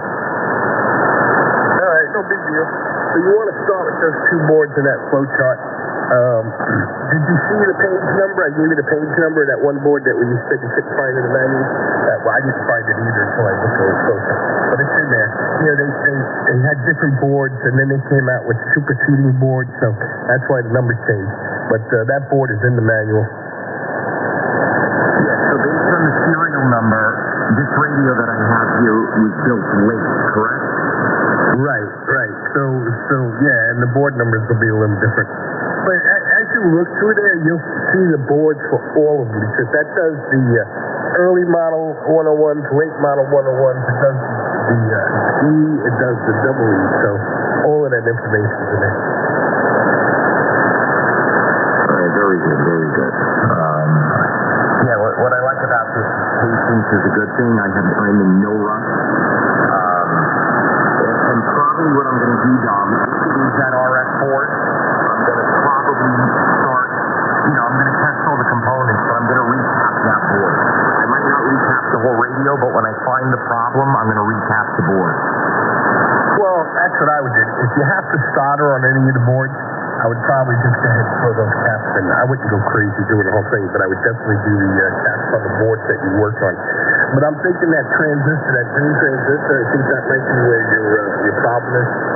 If it turns out that needs that, when you pop that transistor out, you can stick it. You bought that transistor tester? Yeah, the damn thing's not here yet. It's supposed to come like Monday. I bought it from, who the hell knows where it's coming from. But I also have, a capacitor tester. I forgot the acronym. It begins with an E. It allows you to test capacitors while they're soldered into the circuit. You don't have to remove them. But yeah, I need the transistor tester. Yeah. All right. Yeah, when you get if it ends up being a problem with that, you'll be able to pull that transistor out, stick it in that tester, and you'll see how it went bad. And then you can put the good one in there and see what the difference between a good one and a bad one looks like, with the tester. But the testers are pretty good. They have a little LCD display on it. They show you how the transistor is wired, and they can definitely pick out the artificial ones, what do you call them, the counterfeit ones. And that comes in handy, that transistor tester, just for that reason. All right, cool. Well, guys, I'm going to get out of here. Have a great day. I'll be back on them probably in an hour or so. So Dominic, Art, Richard, if you could still hear me, I don't know. And Chris, if you're still there. 73, everyone. KB2 UKA. Okay, Doug. Enjoy your Sunday. Have a good day from N4QNT.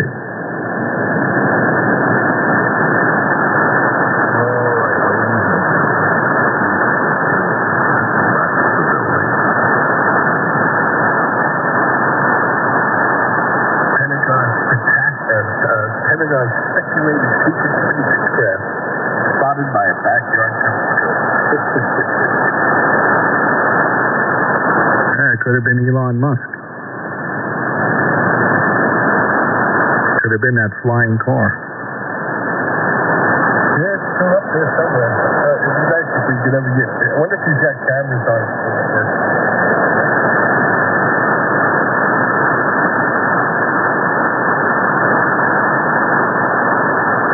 Oh, man. All right, well, I'm getting the breakfast call here any minute. I hear some activity and getting that aroma coming through, so I'm gonna get ready to go downstairs.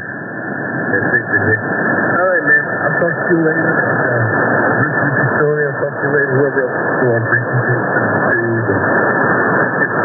guys later on. I'll be in and out today. 74 deals. I'll probably be in mostly. 74 deals. All right, we'll catch up with y'all guys later. I'm sitting here working a deal out with a guy here.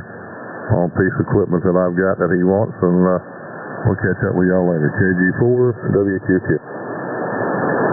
All right, guys, 7-3. Have a great day from N4QNT.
Much over here this morning. I was trying to listen to you guys on CW as I was doing it. I told these guys that I was a little late getting in here for them, but I was Weird, I don't know. Maybe he's working on his antenna again.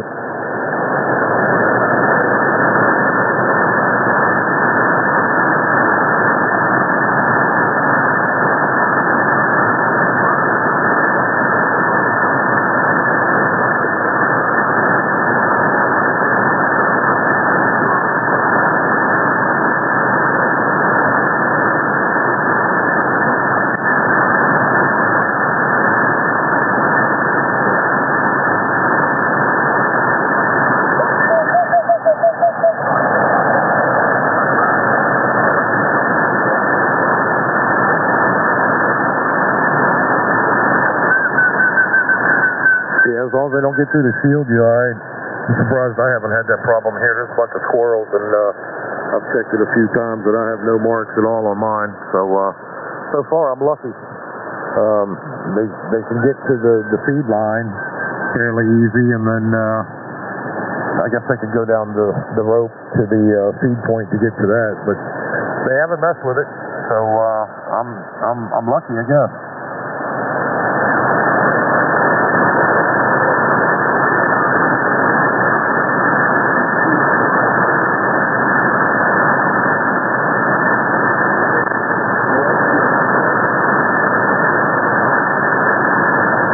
Waiting for some nuts.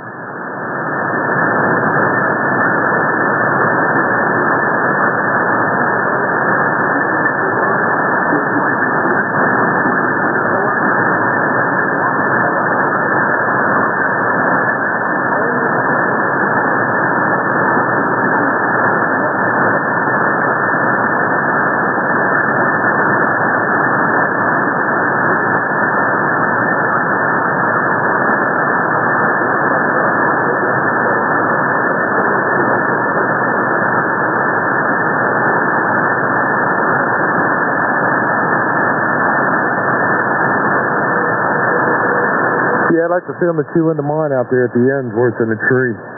I don't think they would last long unless they chewed into it if I was transmitting.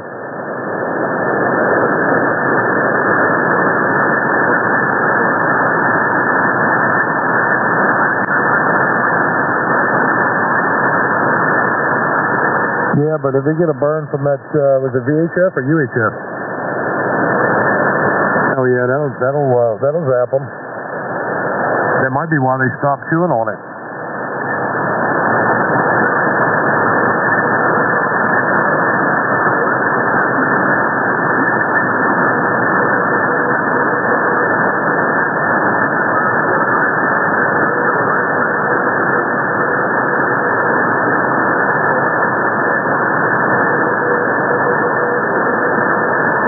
Well, yeah, that's all I rode.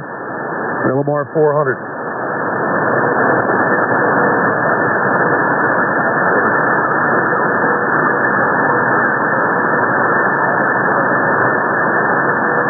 Yeah, I've got a couple short runs of RG8X that I use, but they're short, they're not that long.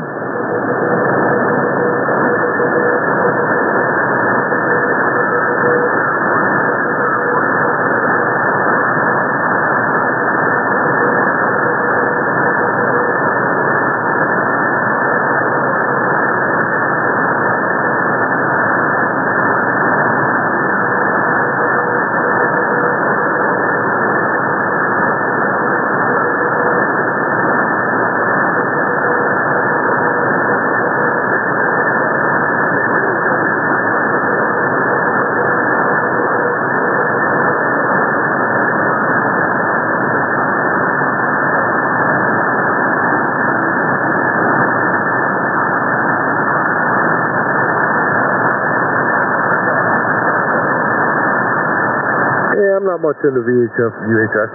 Actually, I'm not into it at all. I've got an antenna for the dual band. It's quad band. It's 6.2 and 440, but I don't have nothing hooked up to it. Got an Icon 910 sitting over here in the corner. It's not even hooked up. Got a Yaesu mobile sitting here in the drawer. I don't even have that hooked up.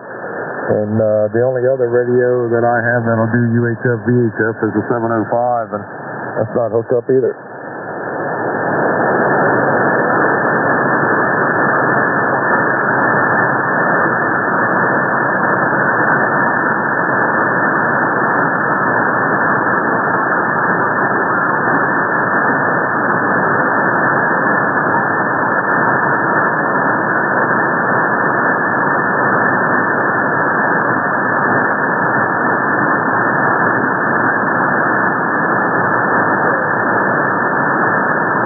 W4HYI. Yeah, there's not much 2-meter traffic around here anymore at any time.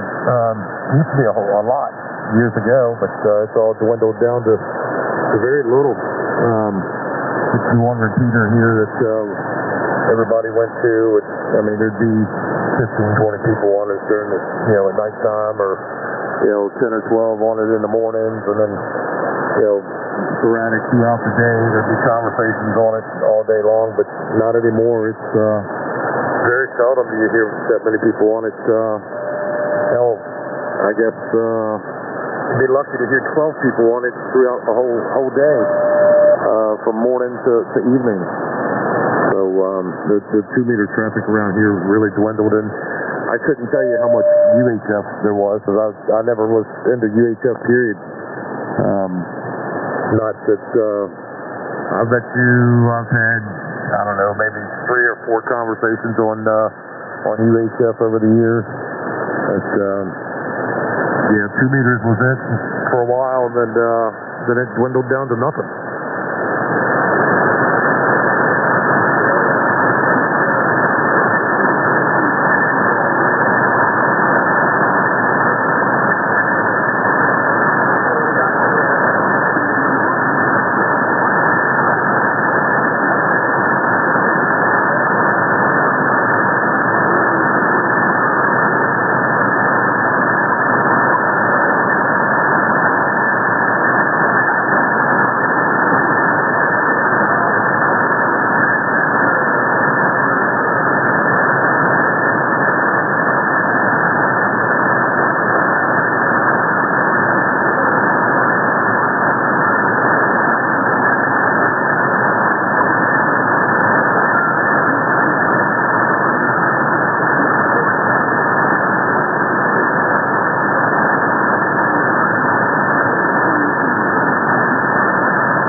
Yeah, I forgot about the net. They do have a net on their frequencies. The Bluemont machine is what they call it, 147.300. They do have a net on there at 7 o'clock or 7:30 every night.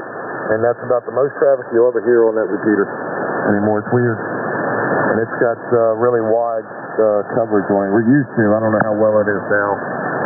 The original owner of it had passed away, and somebody else took it over, so I don't know what the coverage is like on it now. But yeah, I forgot about that net.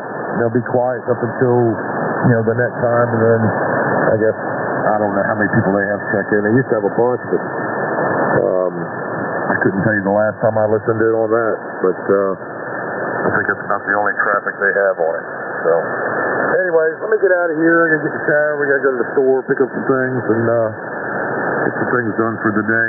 Since the old lady can't drive for a few weeks, we gotta take her to the grocery store and pick up a bunch of stuff. And I'll be back later on this afternoon. I'll probably be back in here about noontime or so.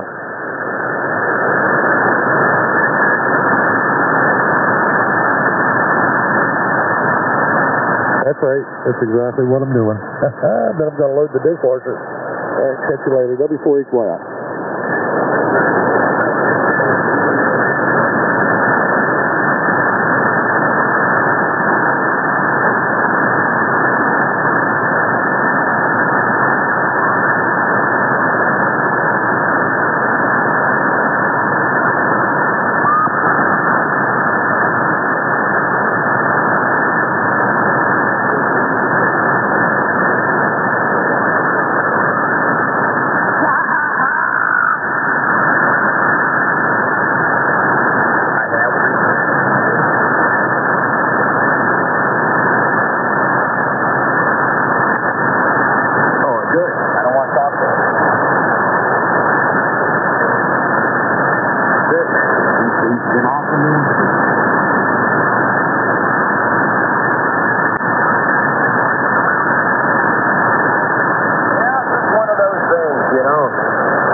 wasn't talking to me no more, John? Thank God. Turn your amp back on.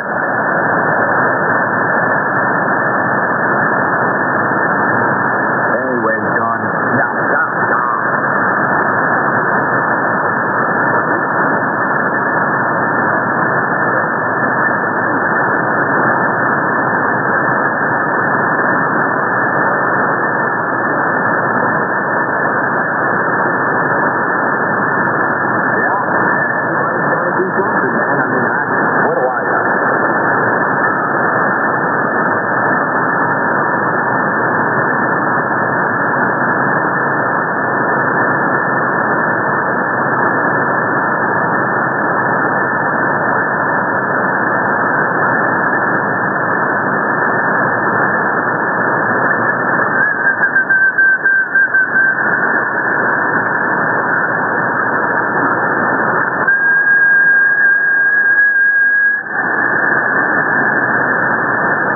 Let me try something here. 74 wide get that. You guys want to make sure, all right, well. He's working on something, then it breaks, and then have to work on it again.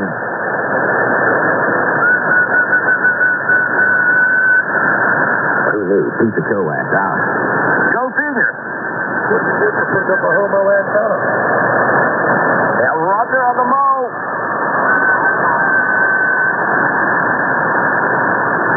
It's working out. Numbers there, Sean. They'll go I know in the wrong direction. You can't hear him now.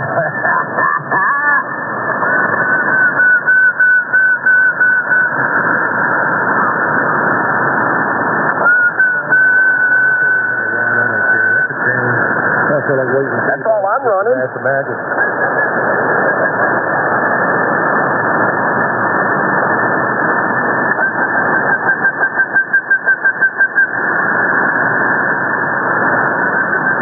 Improved more than once.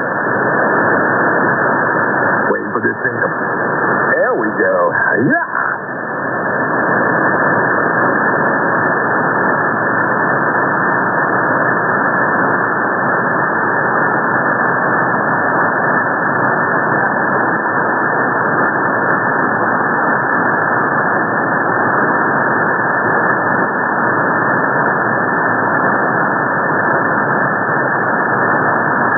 Roger on continuous doo-doo. I had to hold back on that one. Put a brick on it and walk away for days.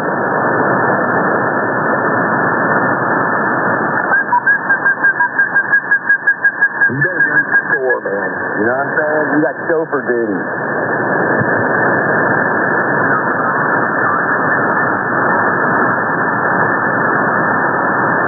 I gotta make one of them.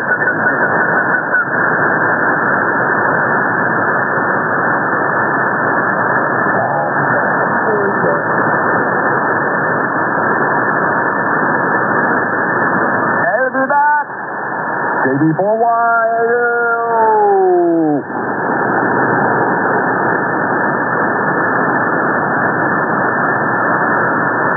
Did you get your antenna fixed, Wade, show? I did. I fixed it. Yes, sir. Where was it, man? Where was it? I don't know, man. Bad piece of coax or something. I don't really know. I took the coax out of line, ohms it out, it ohms out fine. 2-4 details or signs. Oh, God. I guess he put a timer in there, man. It popped after about 5 hours. What popped?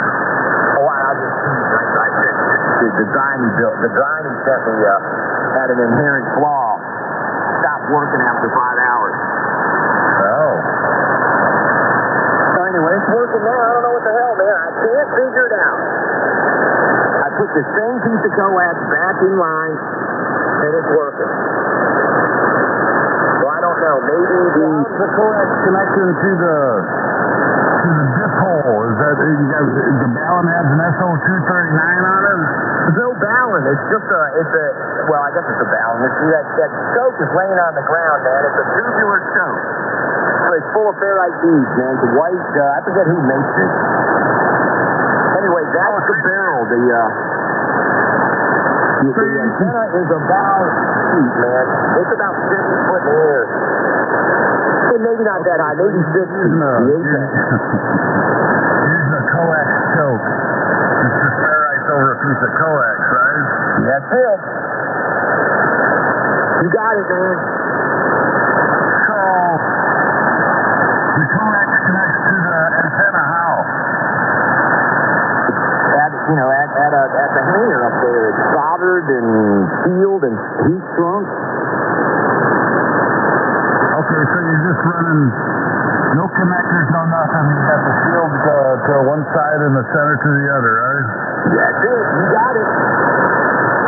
Number 10 wire. How far back did you peel the shield from the insulator? About 8 inches. How much space between the center conductor and the shield braid do you have? About, 8 inches, maybe 6 to 8 inches width. Okay, that's not a problem. No, it's all sealed, man. It's not that. It has nothing to do with the antenna. Because I have a break right at the 1-to-1, so I can disconnect the antenna there and put my analyzer right there. So I knew it wasn't the antenna. W6SFT. Do you have barrel connectors to connect the choke in line? It has its own SO239s on it, or PL, whatever they are, the female. Okay, so you have dual SO239s right on the coaxial choke. Yep, it does. It has, just thread it on, man, it's done. I'm using 2 pieces of coax. One's about 100 foot long, and the other's, about 80. Hey, Rick. Yeah, go ahead, Hargrove. Yeah, you got a 180 foot of LMR 240. About 180 foot of LMR. That's right. Man, that's a lot of loss. No, that's no loss at all. Let me tell you something. Over my doublet, I gained 2 SUs Get into that tree, brother. in receive. Maybe a little over an S unit. My noise floor came up from S1 to S3. So it's working, man. I'm telling you, your signals are a lot better. At least, especially the guys to the west of me. No, some guys come and say there's no loss. I'm trying to figure out how there's no loss in 180 foot of LMR 240. Well, at this frequency, there's very little. Yeah, Roger. This is W6SFT, over. Very little at 7 meg. Probably not much, Chris. You're probably right. I can do a return loss measurement on it, man. It's not that bad, I'm telling you. Yeah, there's virtually no loss with LMR 400 at the frequency you're operating. Well, it's not LMR 400, it's LMR 240. What's the difference, Rick? LMR 240 is what he's running. It's what I had, man. It's all I had, dude. I got to buy some 213. I haven't purchased it yet. Did you hear me? He's running LMR 240. I'm going to get some 213 eventually, but right now, I'm just using 240 or RG8X, the kind of the fatter kind. It seems to work. I don't know. Yeah, it's working pretty good, Rick. I'm not driving the amp near as hard this time because I don't know what happened. I can't really identify it, but Is it Times Microwave LMR 240? Yeah, no, that antenna. yeah, it's Times Microwave. Yeah.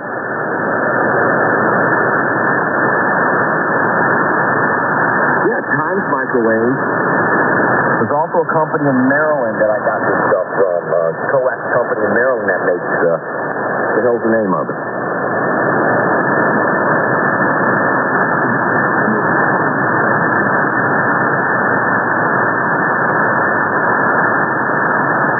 Who are you talking to, Rick? Can you hear me, Rick? I'm talking. Yeah, I hear you, Hargrove. I just got up to see what my name of my coax was. It's like Jada Tech. That's a guy in New York City, or New York. We call him New York. No, that's JJF. Excuse me, JJF. Oh, hey, New York. Good to hear you now. Is that Darren in there, or is that Jeff with you? No, I think that was Jeff. Oh, hey, Jeff. I don't think you can hear me, though. All right, y'all pick it back up. Any part you want, I'm going to drop down and see this. All right, Hardro, appreciate it, man. Yeah, I had some antenna trouble, but he put this antenna up, and I don't know what happened today. Just, I don't know. Of course, I haven't put an antenna up in a couple of years, so. That's all my connectors. Everything's good.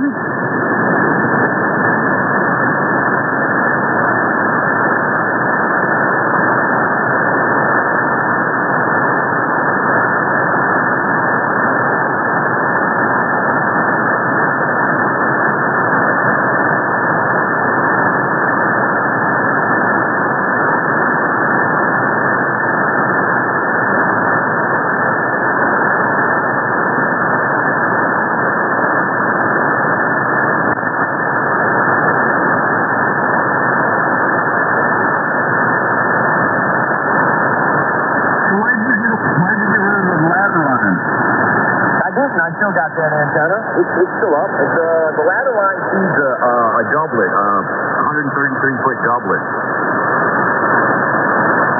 It's my old antenna, man. Old. That's an orange antenna.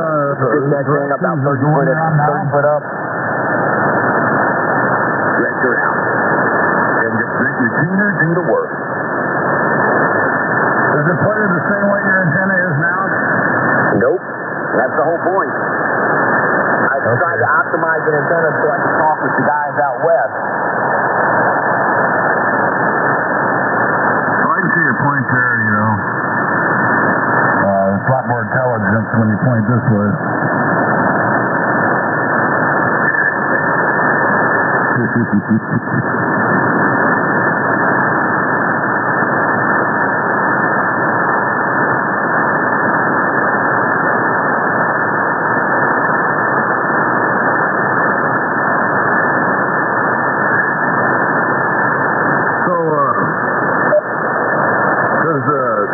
The center conductor still tight on the missile 239s on that choke you had? Oh, yeah, man. It's, you know, I thought it was nothing like that. That choke is pretty stout, man. It's on the ground. It's just, you know, it's sitting underneath the pine tree. Do you have the connection sealed? Not yet. I just hooked it up yesterday. I got to go out there today, and I'm gonna finish it, but it was starting to sprinkle here. So it's laying on the ground with a PL259 and an SO239, a pair of them, each, and it's not sealed. Not sealed, not yet. It will be. Okay, 10-4. Just got to go out and do it, man. I was just trying to troubleshoot this other part. I just got it finished yesterday, man. Yesterday evening. The pain in the butt. Because the ends, I put it up so high, the ends are 25 feet off the ground, man. I'm not talking about the antenna. I'm talking about the connections at the choke. Well, those are all good. Until I get moisture in them, laying on the ground. Yep. And I'm going to go out there and seal them up here as soon as I get mine too. Got the sealant tape, and I got the marine goop. This stuff will be so sealed you could submerge in water. Well, make sure they're dry before you seal them. You don't want to seal moisture in. Yeah, I've got an outbuilding real close to there. I can drag a lot of that stuff. The coax is so long, I can drag it into the outbuilding. I was going to put my amp out there, but yeah.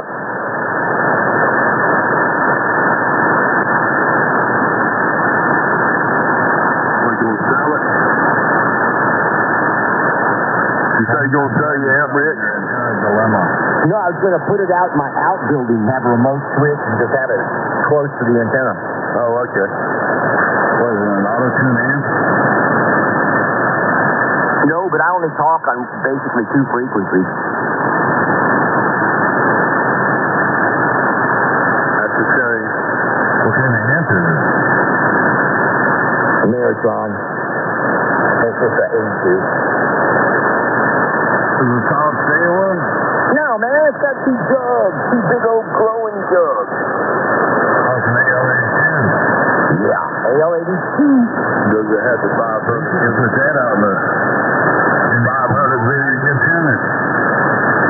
Yeah, Hardgrove, 500 dead. Oh, okay.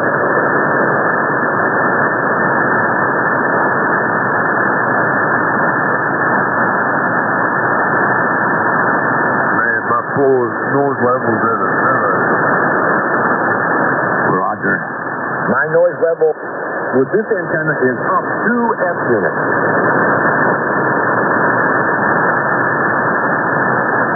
Either it just hears better or the doublet's quieter. I don't know what. It could be. I noticed the doublet's quieter. Yeah, me too. Hey, Jeff.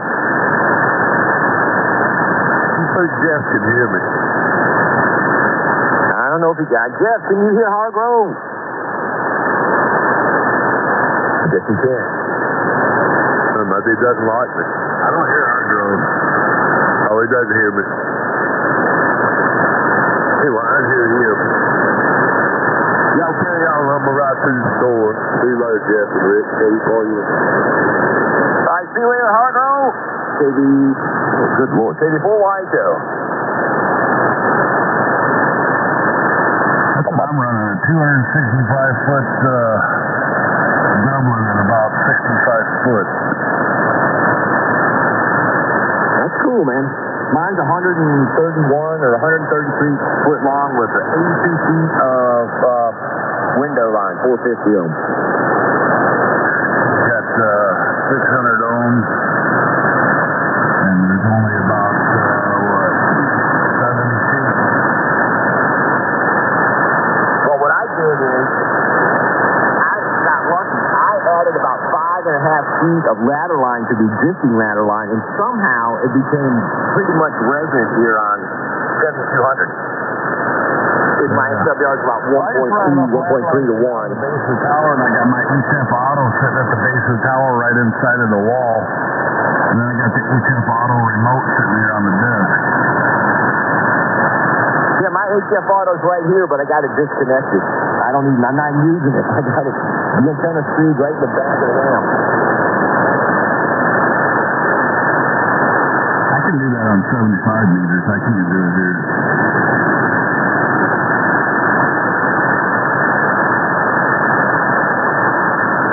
Yeah, according to the analyzer, right at the, because of course I can't be directly at the feed point, but this thing is about 58 ohms.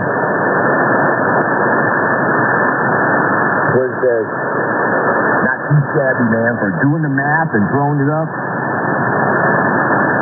Didn't even tune it. Did not tune it. Just did the math.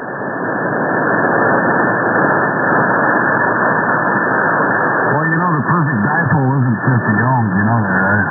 That's right, but inverted G is close to the 50 ohms. But apparently, according to the handbook, I think the nominal impedance for a flat top is what, almost 70 ohms? There's a little more than that, and then an inverted G, I think, is 50 or 50, like where mine is, 58. I can't remember it, but they tell you it's more than 50 ohms. Yeah. I don't remember what the exact values are, but it's not 50 ohms. For height of center of the 3-point and the ends and height above the ground to get a inverted V right at 50 ohms. Well, mine's close, man. Not saying that I've got my my elements exactly at 45 degrees and perfectly perpendicular to the down wire. You can move those around and watch on the analyzer. It'll change a little bit, not much, but a little bit. Right. 37 feet, 32 degrees. Pretty close. get your feed point impedance as low as possible? Yeah, I'm at 40 feet on this band. I have like 5 antennas on this band. 40 feet, 32 degrees, and I got 65 feet of ladder line set in on 2 feet of coax tied into my antenna switch, and I'm right at 5280. Okay, roger. How high is your apex? It's 50 feet? 37 feet. Oh, good Lord, my apex is almost twice that high. I know, the higher you go, it changes your own. They should drop them down a little bit lower, and your ladder line, but you might have more ladder line bringing the feed point back up. So, back up. I mean, the ends of my antenna, I was telling these guys, are almost 25 feet off the ground at the end. Yeah, see, I'm only 10 feet on each end.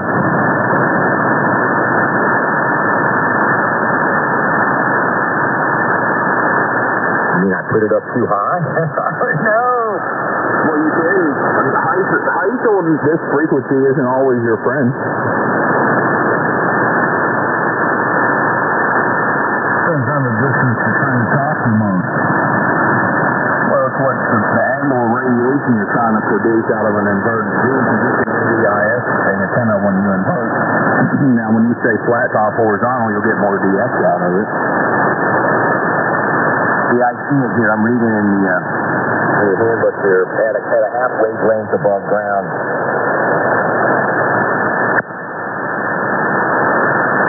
60-degree separation, 90-degree, 120, 150.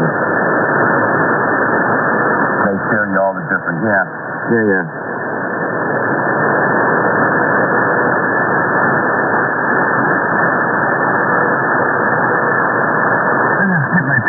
Measure out the wire, put it together, put it up in the air, and we use it. That's what I do. That's what a lot of people do. I mean, everybody operates differently, and they just operate to their knowledge. I'm an antenna builder, so I enjoy building antennas. That's something I do. I just heard y'all gibbering, so I threw it out there, show you why I did. Oh, that's what it says. The dipole has a feed point impedance of 72 ohms. The best SWR at that is 1.4 to 1.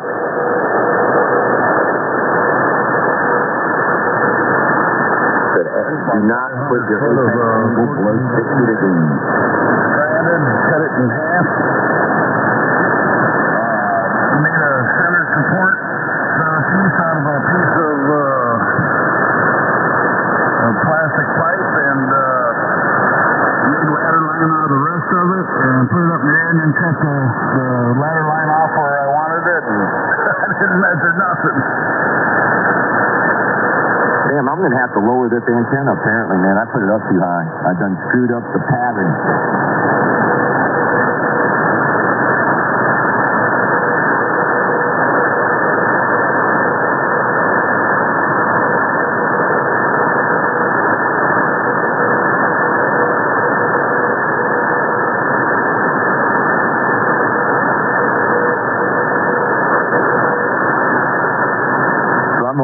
I'm going to say I'm about a wavelength up at the apex.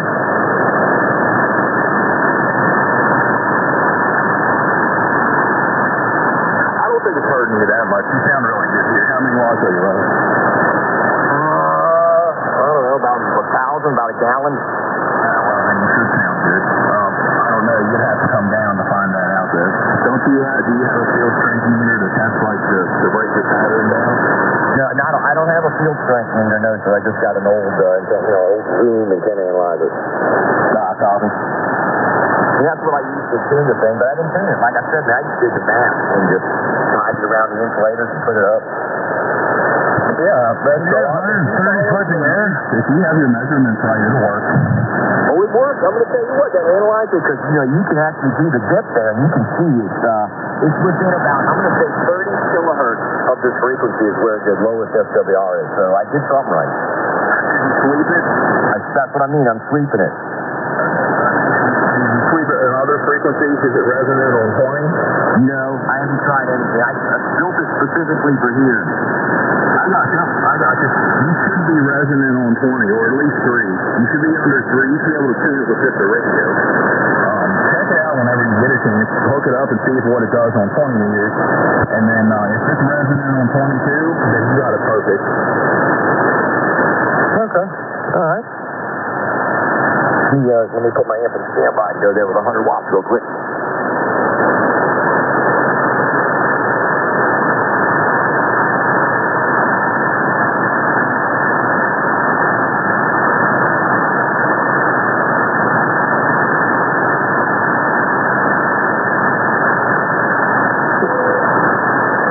Yeah, but you know, you are allowed to use fence attractors, and what you're using it for, and they can't get to it to feed on it, then it's not considered bacon. Yeah, salt blocks. Let me tell you about salt blocks. I got 2 salt blocks out. One of them has completely disappeared. I don't know what happened to it. And then there was another one I found over in the edge of the woods. It was down to about like a single blade axe, about an inch on one end, and it tapered down. I don't know, they licked it that much. They licked it down to where they made a knife, a hatchet out of it. Deer love salt. Oh yeah, you can take regular iodized salt you buy in the store. Take you about 3 or 4 boxes full of it out there and pour it out on the ground. And, you know, let the rain wash it down in the ground. Man, you see them deer get out there and dig that ground that time to get that salt. Shoot, I go at the farmer's and I always get just the salt blocks. I get, you know, like you use for a cow. Oh yeah. And then they got the brown ones, the brown mineral blocks. I ain't never tried them. They say they're good. Well, I've got an apple flavored block out back here where these deer have been coming out at, and they ain't even touched it. I lay in there in the bed watching the race last night, and that's 15 minutes before dark. Well, I might ought to ease over here on the other side of the bed and look out that window. That's probably some deer out there. I used that pretty well. I got to listen.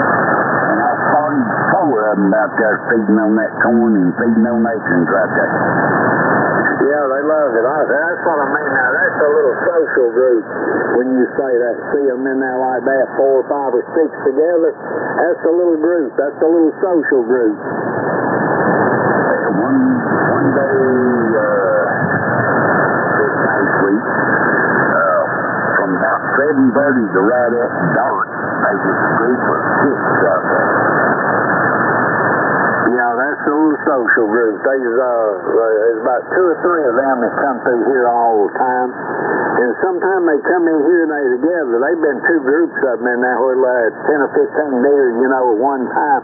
And they'll intermingle with one another. But when they start strolling off, each one of them will start following a certain one. You know, they know who's who the leader is. They'll all be does. And they are here. They're all does that do this. Does form a little pack.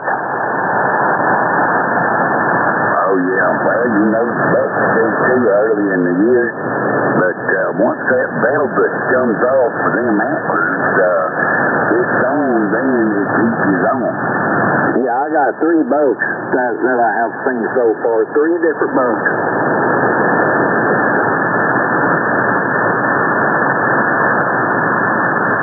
Yeah, one of them has done dropped his, one of them has done shit. And the other ones has still got, one of them looked ragged, you know, like it was most of it falling off. And there's a spiked deer out here. I shot one years ago. I shot 11 and a 13 inch. And there's one out here like that, and he's got his curved spikes that goes up, and I have pulled the picture up pretty close, and there's no other, he's just smooth. And you've heard of them, they call them Joe head deer, and that's what you got. But they ain't that long. They're about 10 inches long.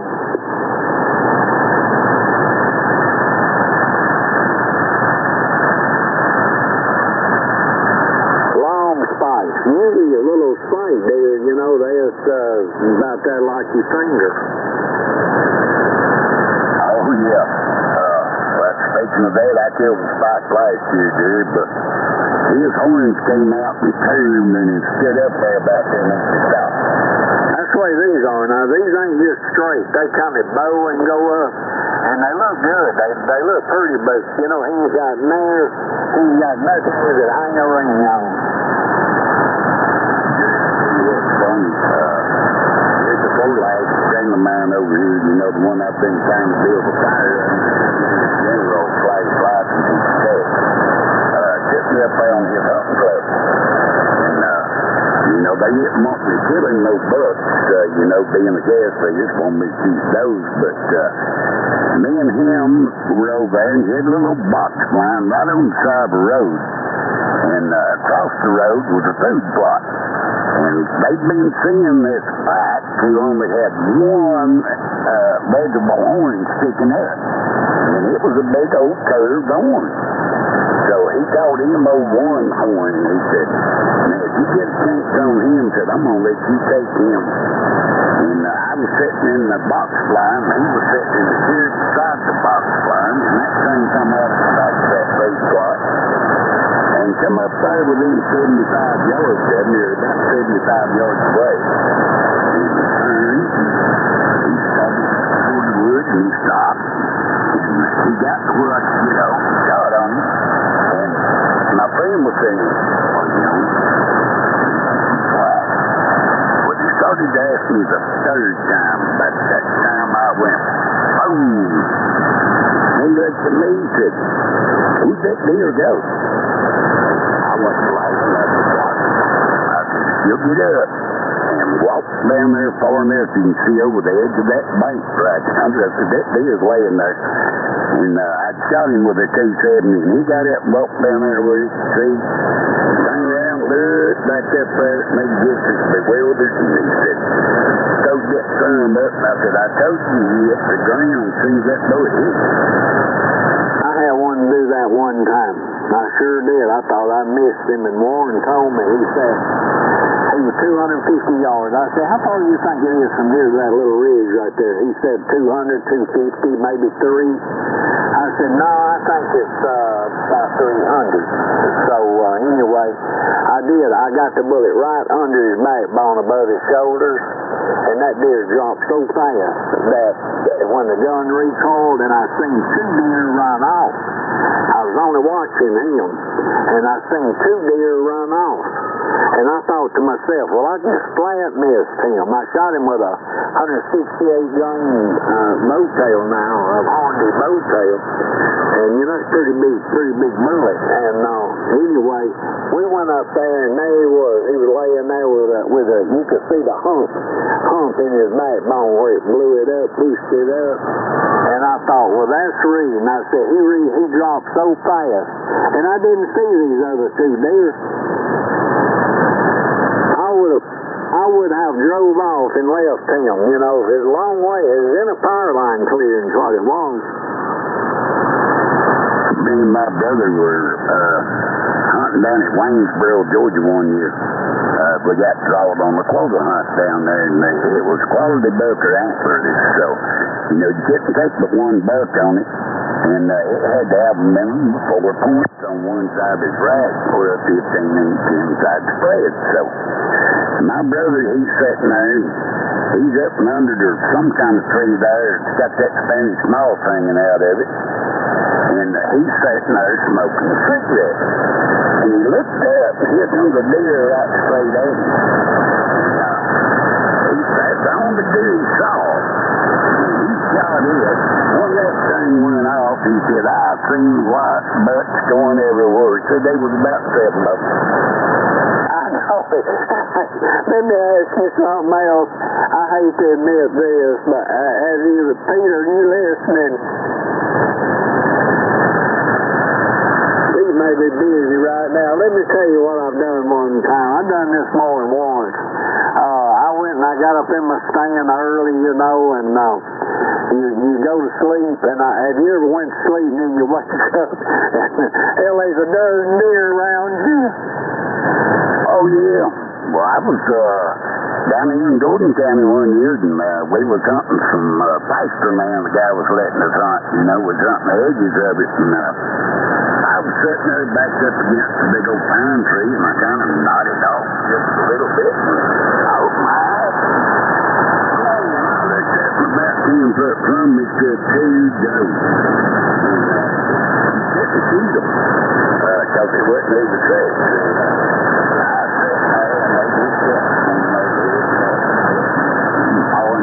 I wouldn't move and found out that now I'm talking. I stepped on my feet real quick. You talk about getting down in the earth. I see that. I really can. Hey, Pete, where you at? Martin, I'm fixing to get out of here. Pete may have left. Don't want to get him something. He might be already hunting out. So I enjoyed it. I don't never stay in here this late. But anyway, I do sometimes. Me and Leroy been in here 11, 12 hours before.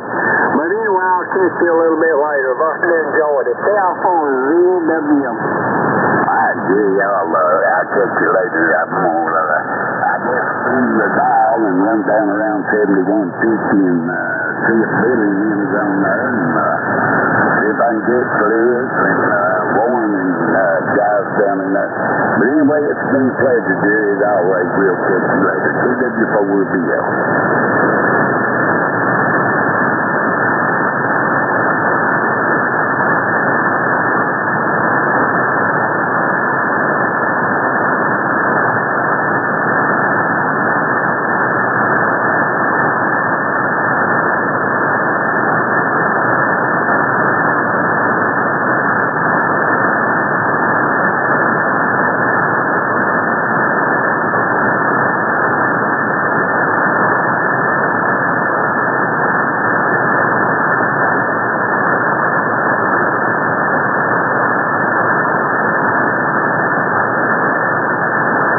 Come on in. Good morning.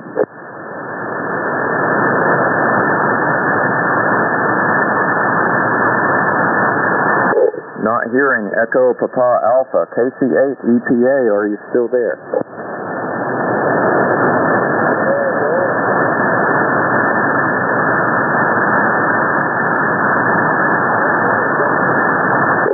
Yeah, he was mobile. Perhaps he had to make a pit stop. I'm going to put him down as a no contact. Next up after that, Kilo Bravo 9, Uniform Mike India. Come on in. Good morning. Yeah, good morning to you. Good morning to everybody else here. This is Mark, KB9UMI. Running about 500 watts right now. Anyways, good morning to you guys. Didn't know you guys were here, but anyways, good morning. And I just thought I'd check in with you, and I'll be riding along with you. Anyways, we've got a beautiful day starting out here. It started out at 59 degrees this morning, but it's only going to go up to about 75. We've got some rain finally coming this way, and that's about all I got. We're just kind of sitting here playing with the radio and enjoying my hobby and my retirement. Otherwise, guys, good morning to you. My name is Mark, and we're located here in Huntington, Indiana, on the Wabash River Valley. Beautiful part of the country out here. We go anywhere from about this part of Indiana is 750 to about 1,200 feet above sea level. Anyways, you get up on the ridge, the north ridge from north of me here, and it gets a little bit higher, and then down to the south there's a couple more ridges. Anyways, it's not flat like people think. So anyways, good morning to you, and hope everybody's doing fine. Sounding good out of North Carolina. KB9 Uniform Mike India. Good morning.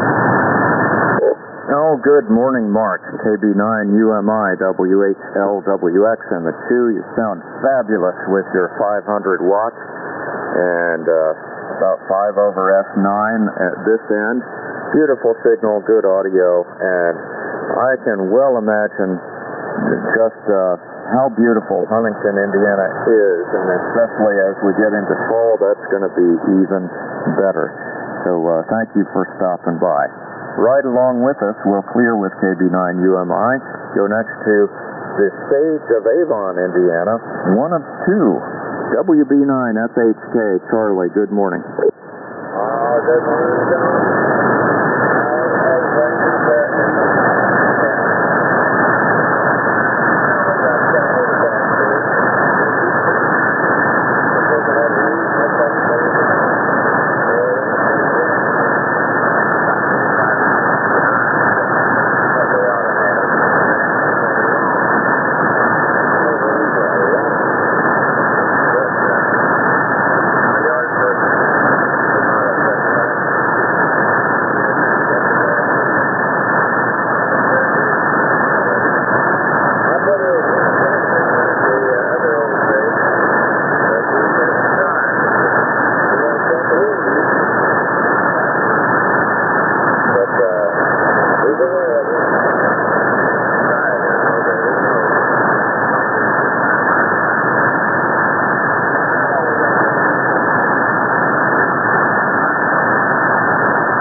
WB9FHK from W8LWX and the 2. Nice to hear you, Charlie. You've got a little bit of QSB between us, and any place from a 5 to a 7 on the tired old Kenwood TS530S. But good copy, and you sound fine. I hope you get the rain that you were hoping for. If I had thought about it, I know you did mention it last week. I should have thought about it. We had lots of rain in the past week. It just poured buckets at some point. I would have gladly given you some, but it's all run downhill since then. It actually washed out a road that I use regularly here in Stokes County. So it'll probably be a while before they fix that. I would have given you that rain, but it's out of my hands. The shipping costs are a little bit high. 73 to WB9FHK. Let's see how Tommy's doing. KB3 UFB, good morning.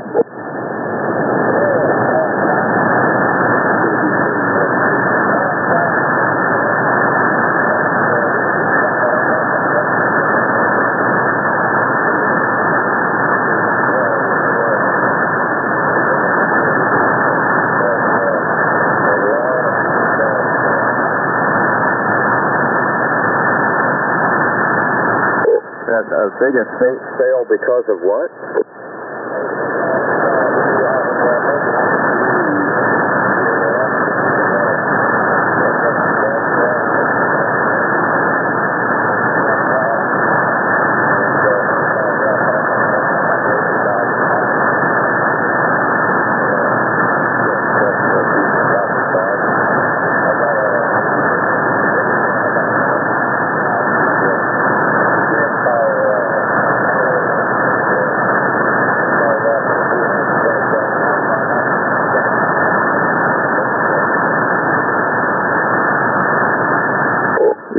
Understand what you mean. It's hard to get good prices for used stuff, even if it's perfectly good used stuff. I noticed that was a difference. Years ago, Janice and I spent some time in Australia. That was something we noticed right away.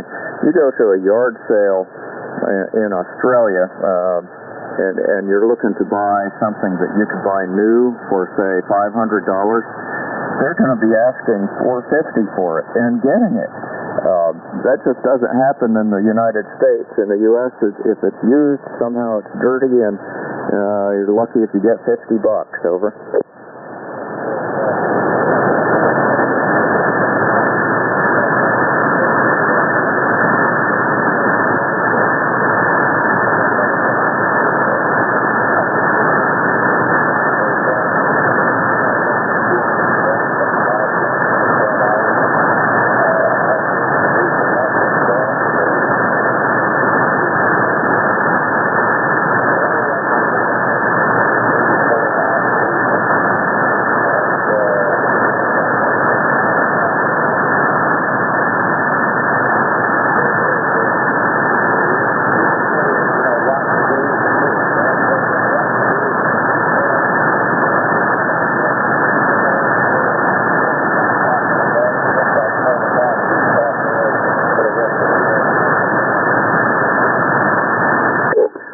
I'm glad you're keeping busy. You sound good on the radio, and I always like to have my relay man out there on Sunday mornings.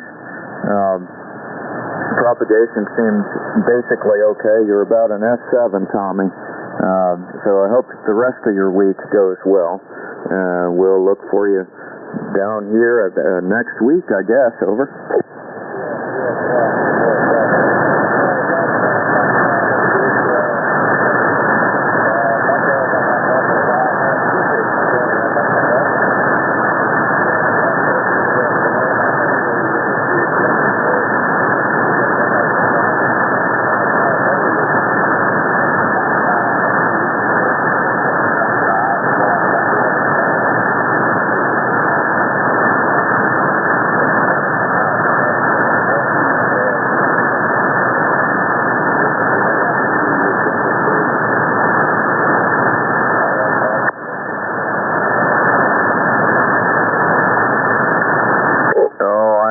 sorry to hear that.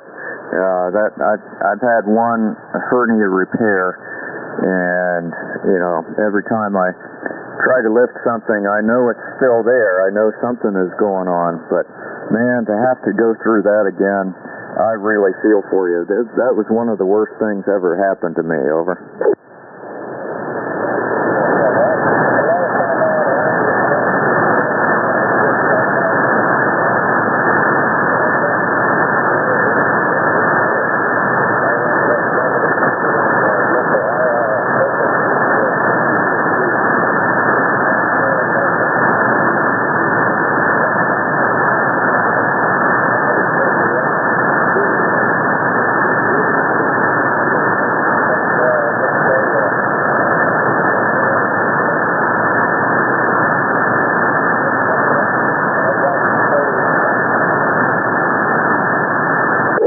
Oh my gosh. Well, keep in touch with us so that we know you're okay, all right?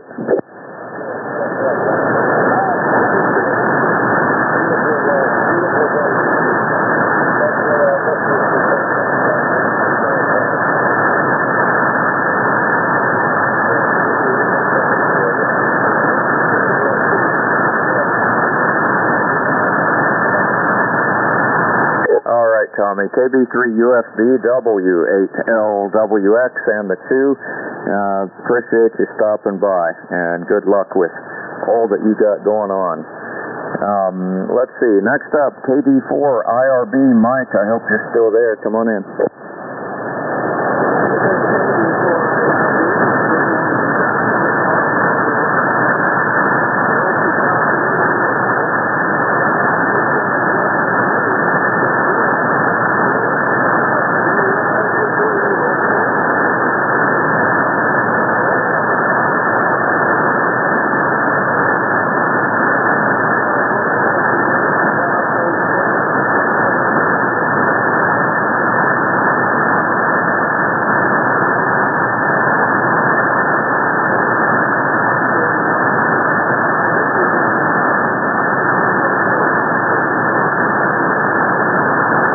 Mike, I am copying you okay, although the signals are up and down. You started at about an S7 on the old TS530S here and dropped to a 6, and I looked over at one point you were at a 3, but, a decent copy. I would say someplace between a 3 and a 4 on readability and a 4 on signal strength, but that's okay for this time of day. I hope you enjoy your Sunday. I'm glad we got to talk, Mike. It's not a proper Sunday without you. And if you take a nap, don't let it ruin your sleep tonight. Over.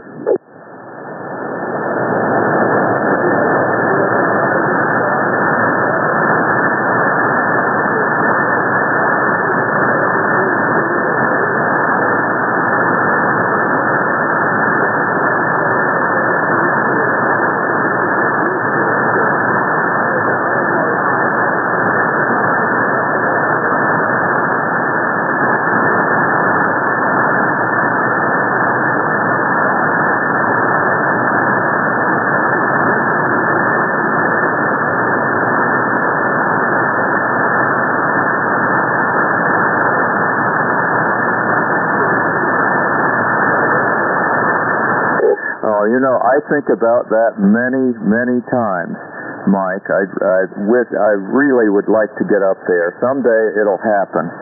Sometimes I fantasize that I'll actually get out on the motorcycle and make a trip. It never actually happens. It's hard to get away. But, knock on wood, maybe someday we'll do it. Over.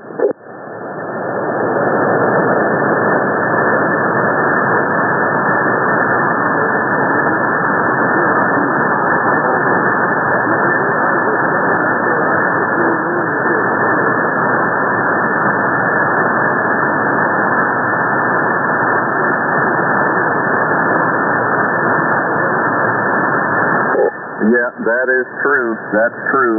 We have other vehicles in the fleet, though, so we just have to pick one and make time and get somebody to feed the cats. Over.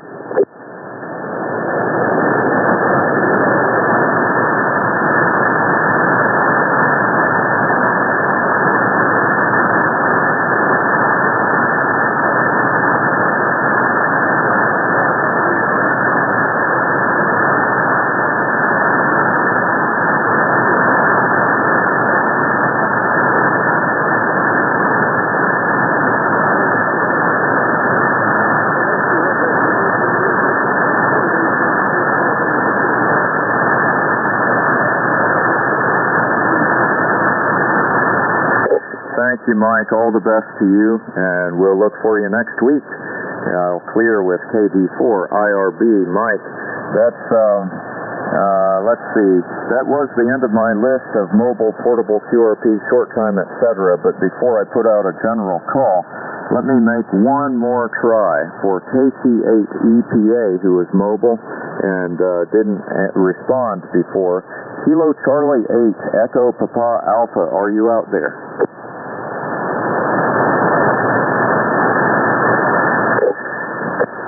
Nope, I'm not hearing him, so we'll give up on him.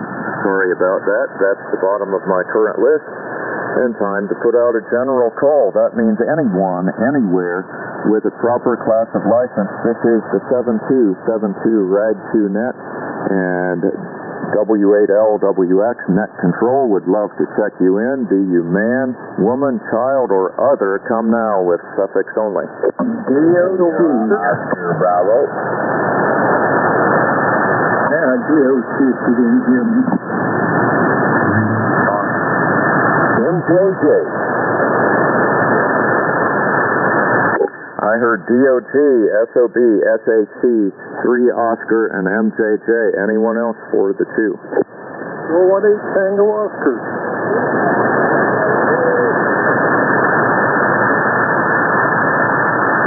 I've got K8 Tango Oscar and the long-winded Yankee. Anyone else for the 2?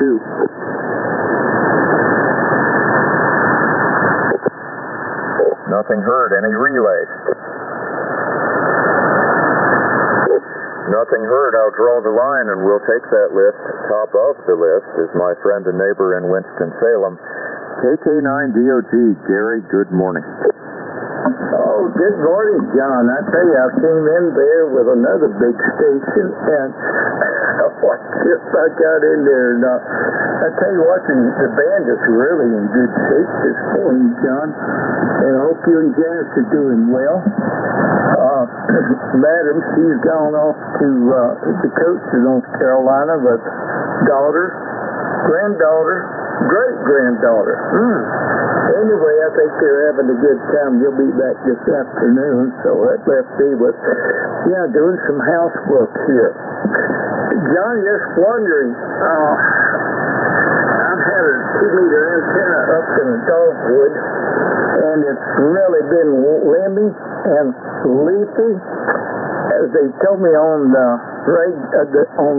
Vagabonds, I wasn't getting out very good, and I tried to check in a couple of times. What has happened to the Vagabonds, John? Could you fill me in on that, KK9DOG? KK9DOG, W8LWX, and the 2. First of all, Gary, you were 10 over S9 today, sounding fantastic. The Vagabonds, the local 2-meter net, I have not been a very steady participant in it the past year or so, but I did have a chat with Bryce, KE4ZFN, and he had called me because in the Tri-County Club we had encountered difficulty finding people to be officers, and we just sort of lamented our common problem of a drop in participation in both places. It happens with every net. It ebbs and flows. It's sort of like the money in my wallet. It flows in, flows right back out, and right now we seem to be at high tide, or low tide. Over. Oh my. Well, okay, mine was 407 number there, and it was really in high gear when I joined there. Anywho, thanks to that, John. I noticed a net going on there in a 2-meter with a net control out of Ohio there. So I won't go into that any further. Let's see, I had 3 or 4 things there. I came up with one. Anyway, I enjoyed listening to Moby there, and the other fellow prior to this, I could have listened to more of them like you were saying there. John, do you know why a frog is always happy? I do not. Enlighten me. He eats everything that bugs him. Anyway, enough corn from the peanut gallery there. John, I'll turn it back to you there, buddy. You got a few on the list there. W8LWX, this is KK9DOT. KK9DOT, W8LWX, and the 2. Don't run off, Gary, because I will return the favor. But first, I want to mention, if you heard a net that was not local, you might have been on 145470, where the Vagabonds used to be, instead of 147315, where they lately have been. But I'm sure you know that, so I'm a little perplexed by the whole thing. And then returning the favor, I saw this at a hardware store. Under what circumstances do you start on red and stop on green? Well, first of all, I was on 470, not the 315, so that explains that. Starts on red and stops on... That's got the better of me. I don't know. You do that when you're eating a watermelon. Oh, my. Good God. And I have been doing that lately. In fact, I tried... Oh, I'm getting into overtime here. I actually tried one of those... I'm sure you have seen those little bitty personal watermelons. I finally tried one. In fact, they came in 2 in a pack. And I'll tell you what, if you've ever experienced one or not, but it was like you take a great big watermelon, you condense it and all the sweetness down into a personal-sized watermelon. I believe that was the best watermelon I have ever eaten. It was so sweet. W8LWX, this is KK9DOT. Oh, yeah, and we've got one like that that's waiting for us in the fridge, and we need to get to it. All right, Gary, thank you so much, and we have definitely restocked all the corn in the peanut gallery. As you said, we'll move down the list. Clear with KK9DOT. This is W8LWX going next to Sean, N8SOB. Good to hear you. Come on in. All right there, John. W8LWX in the 7272 rank 2. This is N8SOB. Well, good morning. Good morning to you there, John. Got a good signal in here. That's 9 plus a couple here and there. Well, we got 69 degrees. It's supposed to hit 80 degrees today, but we shall see. You do got a high, got 80% humidity. A little sticky out there, but hey, it ain't too bad, that's for sure. So it's good to get in here this morning, John. Hope all is well with you and your better half there, and holding things down there, Roger. All right, well, things are okay. We also have the high humidity, and gosh, it was so bad I turned the air conditioning on last night when I'm not really an AC kind of person. Normally, I like the windows open, but man, it was so thick. And so I could use a little bit of drying out. Anyway, your signal is terrific, S9, but it sounds like it's 20 over. Everything, perfect audio. It's nice to hear you. What have you been doing with yourself? Well, I started a new job a little over 2 months ago. It's been keeping me busy with that. It was a nice upgrade, so definitely busy. Got my old man living with me. He just got out of some major surgery a little bit more of a month ago, and helping him recoup there. Other than that, just I guess they call it the American dream or what have you, and just blessed to be up this morning. But other than that, just busy with the new job and playing radio. I actually had to take a 3.5-hour trip one way and 3.5-hour trip back the other way, so 7 hours total Friday evening after I worked 8 hours. Went, had to go to the repair shop, pick up my 7610. It's been done for a while, but finally I got a chance to get over there and pick that up from repair and from Icon, Michigan, and that's what we're talking on today. So really good to get a good report out of the 7610 station to get it back in service. So again, John, I won't hold it, my friend. It's always good to sit in here listening to you guys do your thing here on the queue. And glad I could get on your list this morning. You always have a good one. And sometimes it can get hard to get in there, my friend. You're pretty popular here on the queue. So again, there's that, John. Thanks for picking me up, buddy. W8LWX and then 8SOB. All right, Sean. Well, good luck in the new job. Lordy, you had me going there for a minute when you said you had to drive 3 hours out and then back after working, and I thought, what a terrible thing to do that for a job. And then I realized it wasn't the job. Well, for what you had to do, of course you would drive 3 hours to go get that equipment for ham radio. So, there's a benefit. Not just a paycheck, but a real benefit. And it sounds terrific. So thank you for all the kind words. We will clear with N8SOB 73 to Sean. This is W8LWX and the 2 going next to West Liberty, Ohio. W8SAC. Scott, come on in here. How are you doing?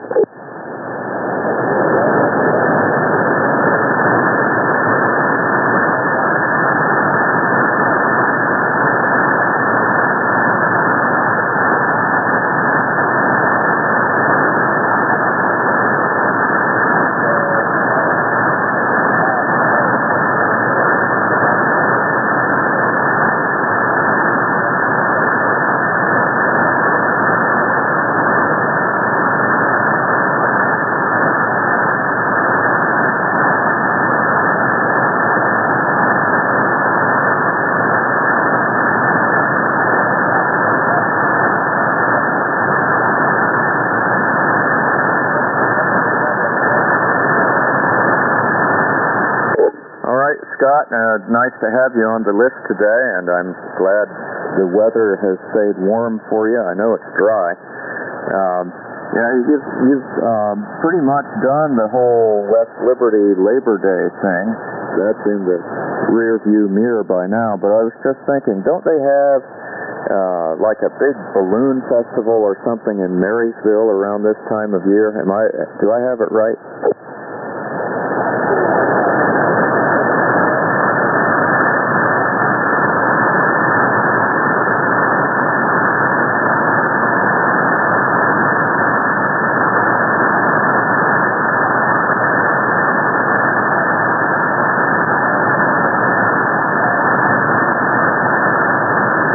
I did not know that. I'll have to ask the long-winded Yankee when he comes up. But just wondered what kind of things you were occupying your idle hours with in your retirement.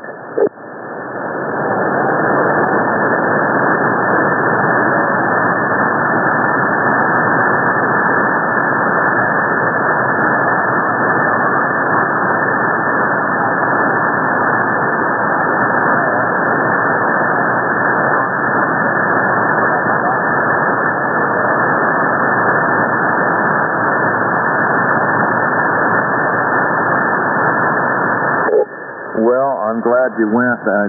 You've probably gone to them in the past, so you were able to recognize those that did show up. I have occasionally had the embarrassment of not recognizing people from my own class if I haven't seen them in a long time, which is two things. One is that, people do change a little bit. The other is that as skilled as human beings are at recognizing faces, we can only do so much, especially when our memory starts to go over.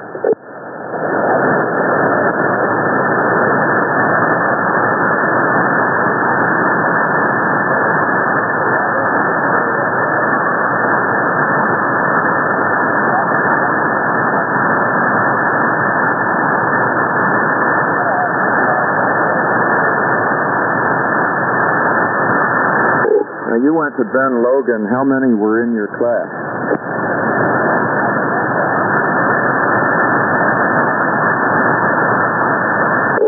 My lordy, that's a big class compared to mine. We had 81.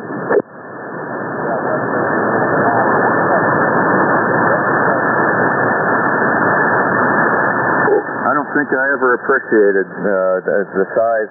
I never knew, actually. It was just a name and colors. I'd see the hats now and then, but not much interaction with anyone from Ben Logan.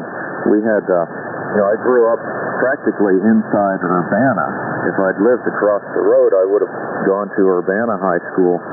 So West Liberty was 10 miles away as it was, and Ben Logan was an exotic distant land. That's all I knew. That's right, that's right.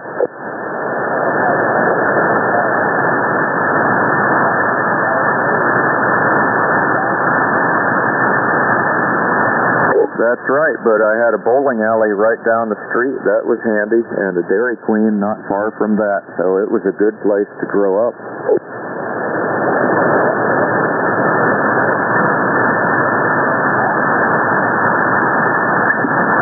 I did not know that. Well, that's too bad. Anyway, well, I got the good out of it while it was there. I'll put it that way.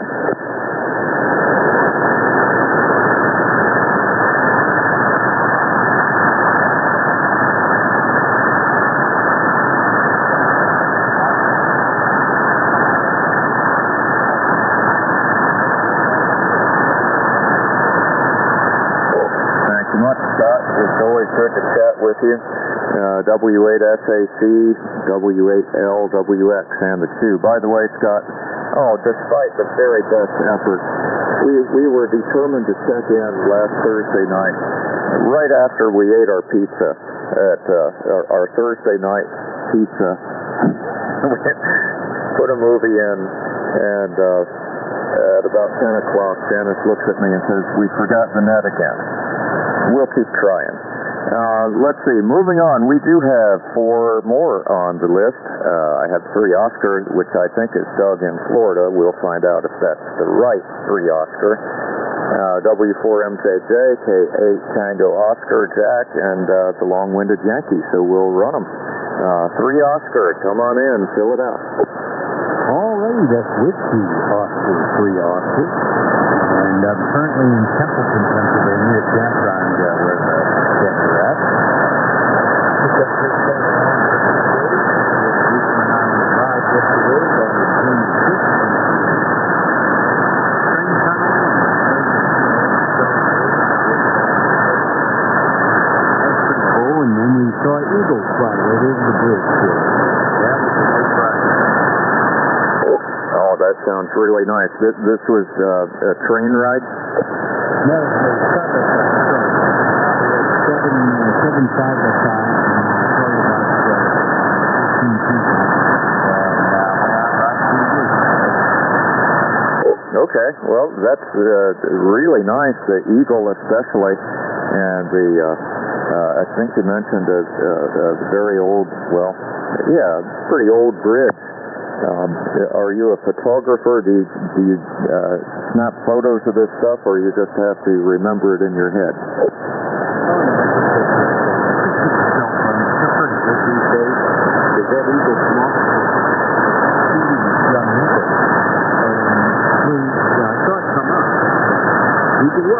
Everybody started looking at it. It flew right over the top of the bridge, probably 30 or 40 feet up. Oh, I can well imagine it. I just love those big soaring birds. It just looks like so much fun, and they make it so easy. I know they have to get up to altitude at some point, but once they get up there, it seems like it involves very little effort. I love to watch them. We have some around here, but not so much eagles, mainly buzzards. That's okay. Buzzards got to eat also. Oh yeah, USL. Yep. Different city. Fun time. Bringing earlier. We didn't get that. Yeah, because we hung out down the strip and we hung out on the bridge and wandered around and looked at it. I found a picture of the Corps of Engineers plate. It's all like a young cut stone bridge. 3 big orchards underneath. We were wandering around on the bridge. I took a picture of that. Thinking we have to say what does is the date must be stamped in the picture I did when I took it. It's not see it. So I'll have to go back there and get it fixed up so that I can see the days that it's built. Okay, well, there are worse things than going back to that bridge, I imagine. It sounds really nice. And I just love how the things built in that time are still standing. The things built 10, 15 years ago, not so much. Yep, QSL, with that old railroad tunnel. You actually run down on gravel road where you catch up with the railroad. It no longer has the rails anymore, so we ride that in, and we go through a tunnel, the old train tunnel, which is almost 200 yards long. So you get in the middle and you just barely see the opening. So kick on the big lights on the side by side, and lights up the hole inside, and you can see it is crumbling, but it's still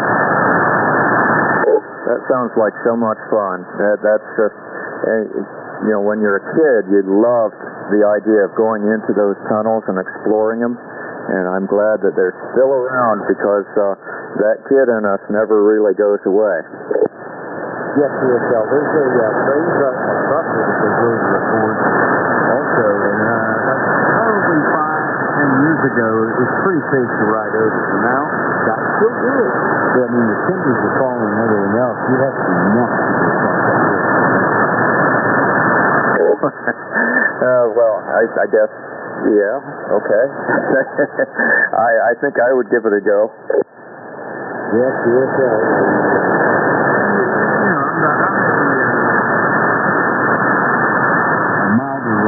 I don't want to go hill climbing. He's got through. They'll go crazy somewhere up here. And what much different machines? Mine's a full feeder. So it's fairly large, but it's not meant for hardcore trail riders, right? Yeah, well, it sounds like a lot of fun. Are you retired at this point or gainfully employed or what? It seems like you have time to have fun. I'm retired. I've been retired years now. Actually 2+ years. And, yep,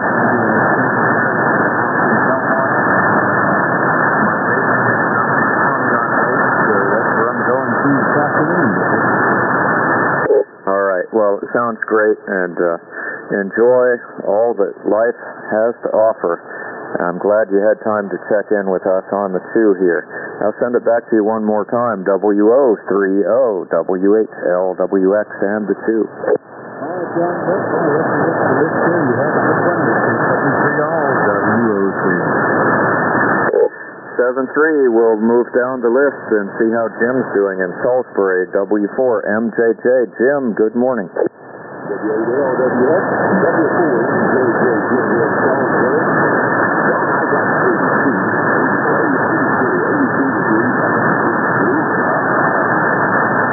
Let's just take it from there. You know, stay out in the house.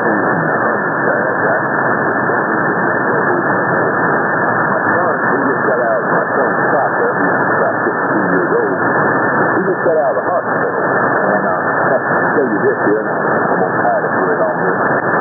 He went in for a procedure there that they go in the spine, and if he's dying, and goes up into your shoulder.